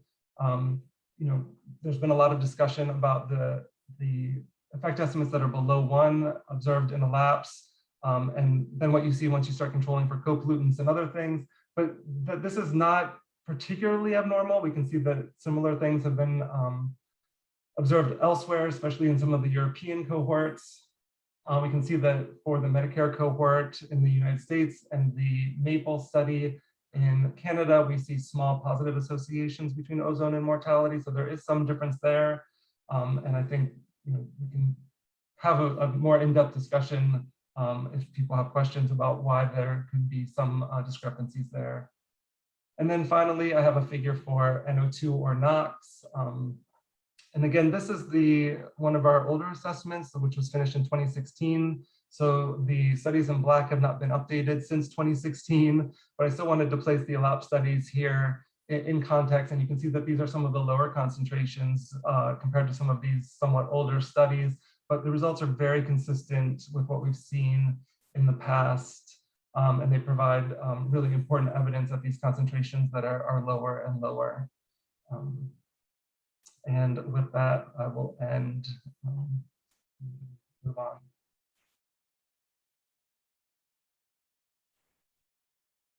Great, thank you very much, Tom. And last but not least, I will invite Thomas Heinrich from European Commission to give his reflection on the ELAPS results and implication for upcoming European legislation. And we heard that there is an upcoming Air Quality Directive revision in EU. Thomas Heinrichs is a deputy head of unit at the European Commission's Clean Air Unit at the Directorate General for Environment. His work focuses on both the implementation of and the further development of the European Union's Ambient Air Quality Directive. So the floor is yours, Thomas. Thank you. Thank you for the invitation and also giving me this final slot that basically should culminate and bring together all the expectations into a policy setting. And I can already assure you that I will disappoint you thoroughly on that end. But I would like to use the slot to remind you of what we're doing at the moment in this process of revising the Air Quality Directive, which is an opportunity to actually bring the legislation in Europe more closely to the scientific recommendations. And realizing that not everyone in the call is from Europe, maybe a quick reminder that we in Europe have a 3-pillar approach to clean air policy that builds on an ambient air quality directive, a national emission reduction commitment directives, and source legislation. And based on a fitness check that we've carried out and done thorough, extensive analysis of what works and doesn't work, in the Green Deal, we announced that we will strengthen this legislation by, on the one hand, proposing to tighten up the provisions on monitoring, modeling, and air quality plans. And on the other hand, and this is the big one that is discussed today, of course, to revise the air quality standards to align them more closely with the WHO recommendations. Now, the WHO recommendation is, of course, a science-driven set of reflections and assessments. And those in any policy reflection and approach, in Europe at least, we would underpin by subjecting it to a so-called impact assessment. So where we look at these recommendations and see, when we translate these into policy options, what would the implications be for environment and health on the one side, for socioeconomic considerations, for technological feasibility, and also, not least, what the administrative burden would be. And that, of course, shapes the picture when we translate from a science recommendation to a policy proposal itself. To illustrate this quickly, something that is familiar with you, the WHO has come forward with the new guidelines, the guideline level for PM2.5, which I take here as a headline indicator because it is responsible for the majority of mortality that we see in Europe associated to air pollution. is at 5. And then we see in the guidelines themselves some interim targets that have been put forward as the WHO indicated a certain consciousness that the guideline levels themselves may be a big jump for some regions across the globe and also within Europe. And you see that there are consequences of not meeting the guidelines that are quite significant when it comes to mortality. And for our policy proposal, of course, we need to translate these guidelines and other scientific recommendations into different policy options, which we very loosely label here. And please do not read too much into the words themselves, into high ambition, medium ambition, low ambition, to compare those against the baseline. So the standard that we have today to, again, assess, as I said before, an impact assessment, what the consequences of setting these targets would be for Europeans' health, society, economy, but also for technical feasibility. Now, this gap that Anne spoke about is, of course, one that is a gap between a standard and a guideline, but there's also a gap, of course, that is different depending on where in Europe between where we are now and where we would want to be, depending on whether we're talking about a medium, high, or low ambition level. This is a complicated slide. You probably have seen it. I'm just going to tell you what it says very briefly. This basically summarizes all the monitoring stations we have in Europe for the year 2019, where for each country you see the lowest measured level and the highest measured level. So pick your favorite country. And you see where the two blue boxes meet, where you have the average level in a country. And if you superimpose this to the different ambition levels that I just showed to you before, high ambition where the guidelines are in interim target 4, interim target 3, and the current levels, you see that only very few stations these days still report levels above the air quality standards that we have set ourselves, but also very few stations and very few countries are below the current guideline levels, and the majority of them are quite a big step away from them. So this also is to illustrate that ambition level depends a lot on where you stand at the moment and the gap that you might need to bridge. And in some cases, our preparatory analysis shows that this gap might not be bridgeable at all for some regions in Europe. But of course, we are still doing the analysis at the moment. So I said we're doing an impact assessment. I showed to you what we do for PM2.5. To get a full picture, we're assessing scenarios to see what it would mean to do to reach these ambition levels in 2030 and 2050, because obviously the consequences of these different time frames are different, both for the health impacts and for the economic impacts. And we also need to do a similar assessment for our 2 other policy areas when we look at the legislative frame that we are dealing with. So what kind of penalties are related to air quality standards? What kind of information provisions do we have? And also in area 3, where we look into the changes to monitoring, modeling, and plans. So we assess these options separately and then need to combine those to policy packages. And that is not trivial, because it may well be that a policy package that is ambitious in policy area 1 cannot be combined with an ambitious policy option in policy area 2, hypothetically. So we would need to assess whether that is actually doable in combination. I mean, to put it very bluntly or very easily, it's very easy to sign up to a target if it doesn't mean anything. So one of the things we can be actually also rather confident about in the past that we have been able to enforce our limit values, and it would be important to have an enforceability also looking ahead. My penultimate slide is this one, is that I showed you PM2.5, but when we look to the scientific community, we of course talk about more pollutants than just the PM2.5. We have the 6 pollutants that the WHO has looked at, and we would take the guidelines as the starting point for that assessment. But then we also have the 6 pollutants that the WHO this time has not looked at, but has looked at in the past, where we would need to base ourselves on the WHO levels in 2000 and other sources that have come online since. And there are the 2 additional pollutants, ultrafine particles and black carbon, for which we now have good practice statements, so that we would also need to consider in our assessment of policy area 1. My final slide is a timeline slide that most of you probably have seen, but just to add it to the mix of slides here to illustrate that we are now about halfway point between finishing our fitness check and hopefully getting a decision from our co-legislators based on a proposal that we are working to put on the table in the second half of 2022. A key step to doing that is the impact assessment that I mentioned. And another key step is an online public consultation that we are doing this very moment. It's open on the 23rd of September. It'll close on the 16th of December. And it's open to everyone. And we can only invite you to contribute to that, because this is the phase where we are listening to views so that we can deliver as complete impact assessment as possible to inform our proposal. That was a bit of a tour de force. The whole set of slides, including the preparatory analysis and some of the underpinning of the statements I casually made en passant, you can find in the slides that I put a link on the chat that you will probably all have access to. With that, thank you very much.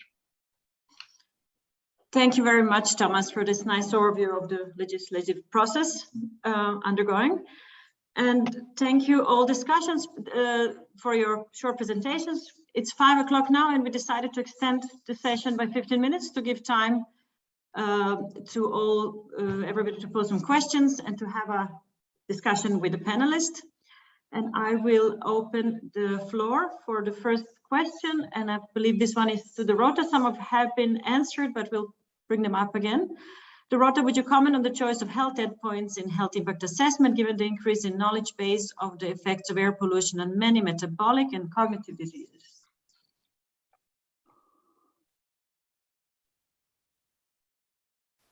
Thank you. So at the very beginning of the process, the Guideline Development Group agreed on the health outcome prioritization framework. So there was quite a process leading to the selection of critical health outcomes considered in the air quality guideline development process. At the same time, there is, of course, this recognition of the knowledge advancements related to metabolic diseases, effects in relation to neurocognitive, neurodevelopmental health endpoints. However, the body of evidence that would allow to conduct systematic review of the evidence and to adhere to all the steps of deriving air quality guidelines was considered sufficient for those health outcomes that were ultimately included in the document. Thank you. Great, thank you. There are a couple of questions that have come up on superlinearity from 2 or 3 different questioners. The first one was very basic. Can you, and this was going probably to Tom Lubin, I think, at this stage, can you explain the concept of superlinearity and what it means? And also from another questioner, does superlinearity mean that particles in the air at lower concentrations may have impacts at higher levels than particles at lower levels? So yeah, I'll do my best to take a shot at this one, and others can please weigh in. But when I'm thinking about superlinearity in the concentration, the shape of the concentration response relationship for something like PM2.5 and mortality, the way I like to think about it is, the cost proportional hazards model that are often used here are modeling an increase in PM, often averaged over an annual or multi-year time period. And so, for example, in the forest plot, I've presented those effect estimates for a 5 microgram per meter cubed increase. And so for every 5 microgram per meter cubed increase, we're seeing some increase in risk if we're seeing a positive concentration response relationship. For something that's superlinear, the way I think about it is that the increase from, say, 5 microgram per meter cubed to 10 microgram per meter cubed would have a higher risk estimate, a higher hazards ratio than going from 15 microgram per meter cubed to 20 microgram per meter cubed. So the slope of the line is steeper at the lower concentrations, and it becomes less steep at the higher concentrations. Hopefully that helps to contextualize a little bit. Massimo is the statistician here, so he can correct me if I made an incorrect statement. Thank you. That was actually very good. Thank you, Tom. Ebba Malmquist has a question for Thomas. Heinrich, why have EU policies failed to provide cleaner air to especially Eastern European countries, those furthest away on your graph? Yeah, that I was just about to type the response in the Q&A, so I can actually just take it live. I mean, we've carried out a rather extensive fitness check, and in the fitness check, we looked across all pollutants and of course all countries, and we did see that we had improvements in air quality pretty much throughout Europe. So there's been an improvement and a reduction in the number of exceedances, the extent of exceedances, and the magnitude of exceedances. So I would not say we have failed to deliver clean air. I think where we're not at is that we have clean air. So that is maybe, I know that is maybe a little bit of a semantic game I'm playing here, but it's important not to put the baby out with the bathwater. I do think that we have seen significant improvements. Now, where we do not have these improvements, and you point particularly to Eastern Europe, that has to do, of course, with the specific setting that these regions face and the kind of sources that lead to that air pollution in those areas. In those countries that you refer to in particular, we see a predominant impact of energy emission sources, so sources from the energy sector, and particularly in residential heating. Of course, also still transport emissions, but it is very often linked to the way that energy is sourced in those regions. And that is, of course, part of the bigger discussion about the energy systems that fuel our society. But it's often linked to that. But then again, each exceedance has its own story. And that's also something to keep in mind, which is why the Air Quality Directive in the past has stayed away from offering and prescribing a one-size-fits-all approach, but to require local authorities, the competent authorities responsible for air quality, to develop their own plans that fit to the purpose of that region. So a pretty long answer, and the short answer could have been residential heating. Thanks a lot, Thomas. Thanks. This is a question that came up earlier, and probably best directed toward you, Dorota. What sources need to be targeted to decrease PM 2.5 and PM10 to meet the new WHO air quality guidelines? You touched on this a little bit in your talk, but perhaps that could be expanded. Thanks a lot. I mean, the guidelines as such are not really targeting sources. A kind of a proxy to this is good practice statements for black carbon, and then so I guess this is also a question that can be shared also with Thomas, but for sure the sources related to combustion, especially of fossil fuels, so different combustion processes, including residential housing, including in transport and other processes that would affect beneficially PM. Thank you, Dorota. Question for you, Thomas, again, from Giovanni Viegi, former president of European Respiratory Society. He says, in 2012 to 13, ERS campaigned to lower the legally binding EU values, 10 Principles for Clean Air, published in ERS Journal. I participated in positive initiatives at the EU Parliament. However, our advocacy campaign was unsuccessful since there were different positions from industry which warned EU institutions about the social sustainability, increased unemployment, of lowered air pollution levels. Do you think that this time the campaign for clean air may encounter less objections and maybe more successful?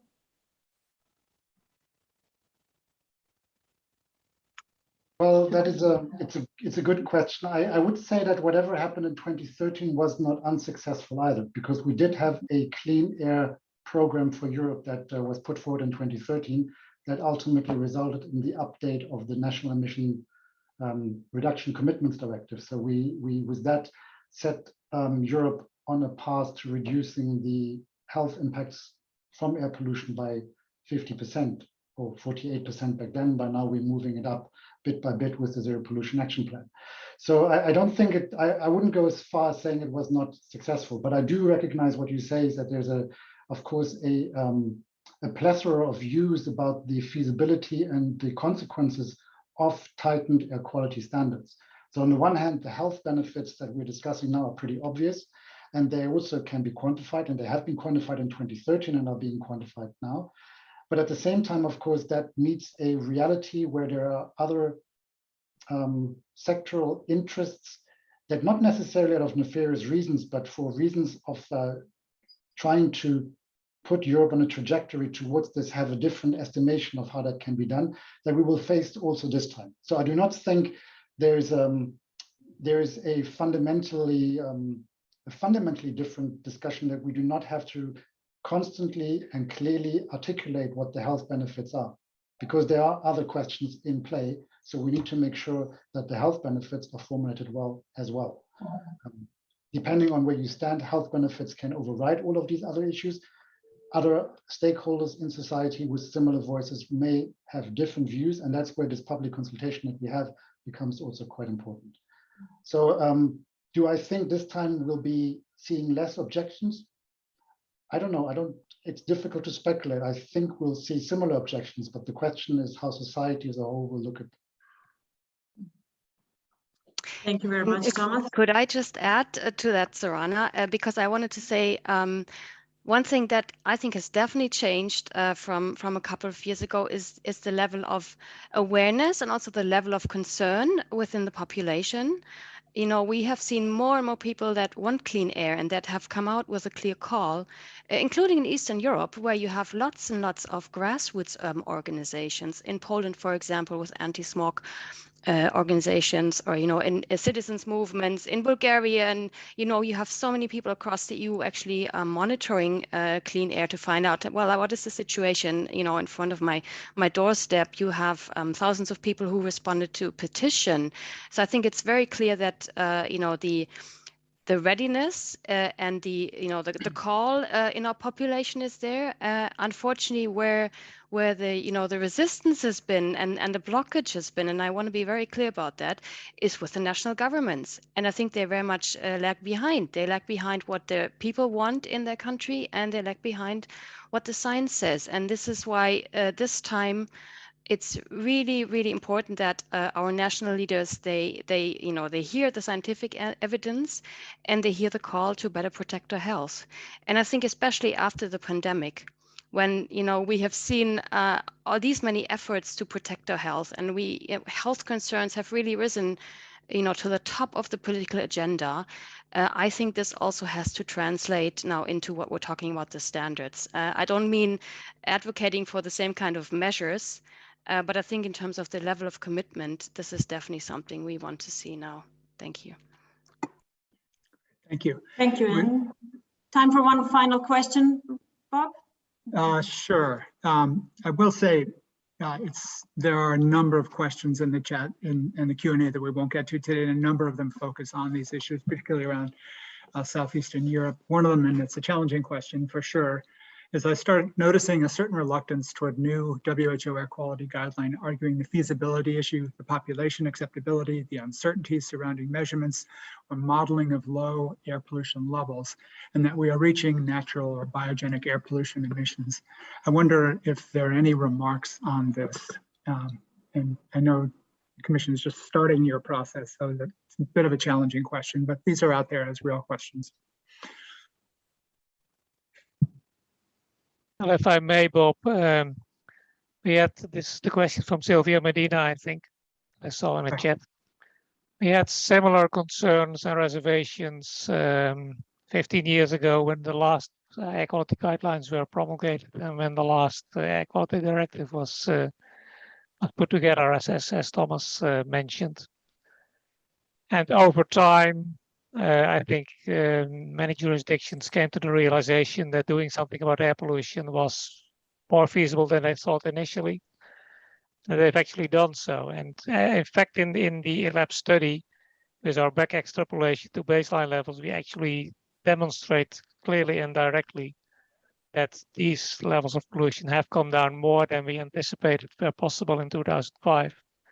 And that they actually have an impact on the way we do our studies and do our analyses. Something which we haven't talked about much this afternoon, but which may be important to mention also, is the co-benefits issue. And many solutions to pollution problems as we see them today all center on that we need to reduce combustion of anything, fossil fuels, but eventually also biomass fuels. This is something that's not going to happen overnight. It's not going to happen in 10 or 20 years. But the solution to many of the climate problems that we are facing is also to strongly reduce combustion of fossil fuels, especially. And depending on how you view it, probably also biomass combustion.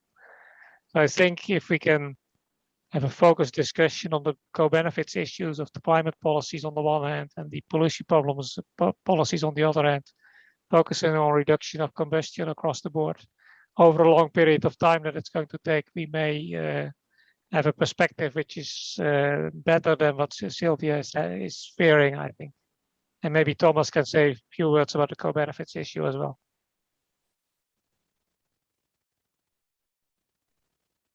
I just wanted to make sure Dorota didn't want to come in first.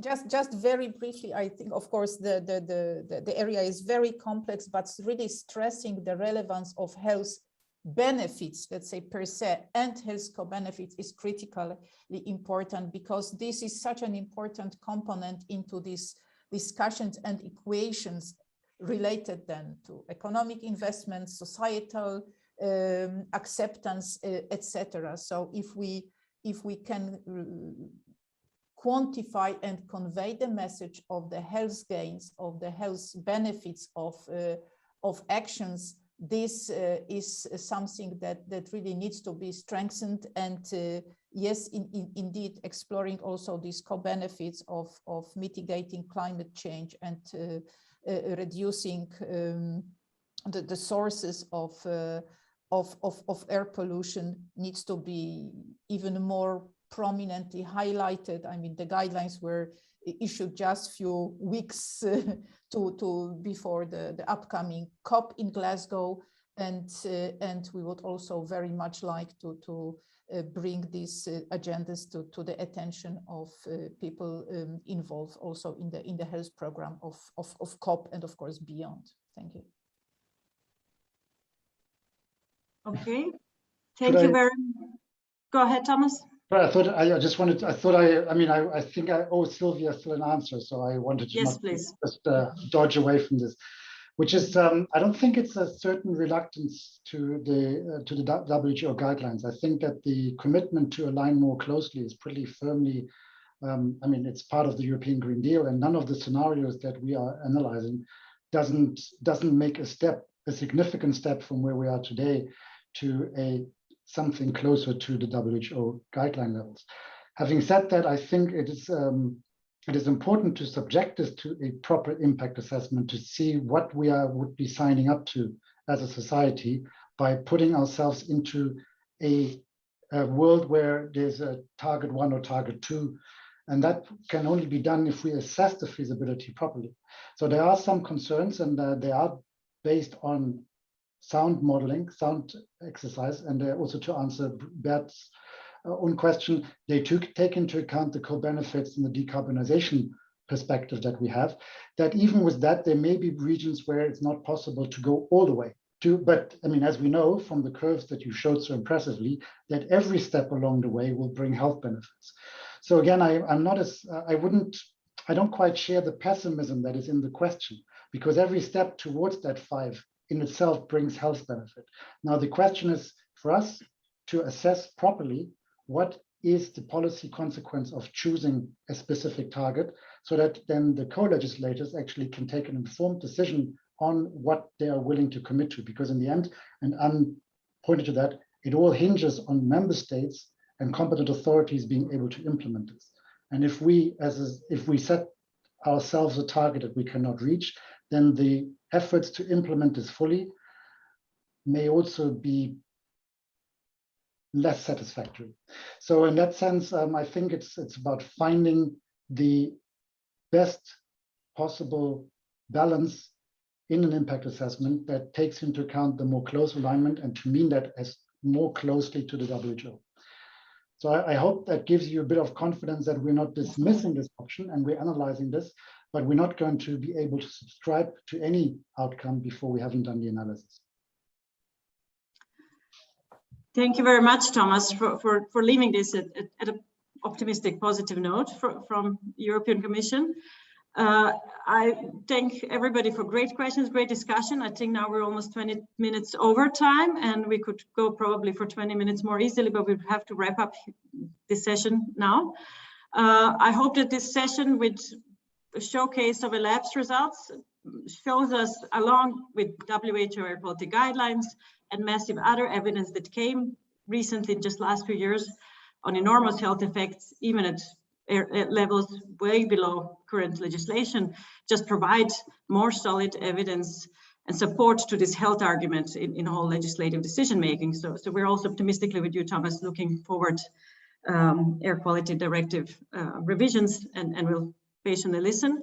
Along with this, we would also like to announce that in this nice collaboration, HEI with ERS, we are planning a next webinar, probably early next year, where we will once again take the newest evidence on the health effects of air pollution at low exposure, once again, to summarize the newest, as we see things are developing at very large speed. And we will announce that webinar in due time, so keep in tuned. I would like to thank HEI for great collaboration organizing this webinar, all the speakers presenting the exciting results from the labs, and all the discussants for your excellent talks and contributions, and you, Thomas, for patiently explaining the legislative process.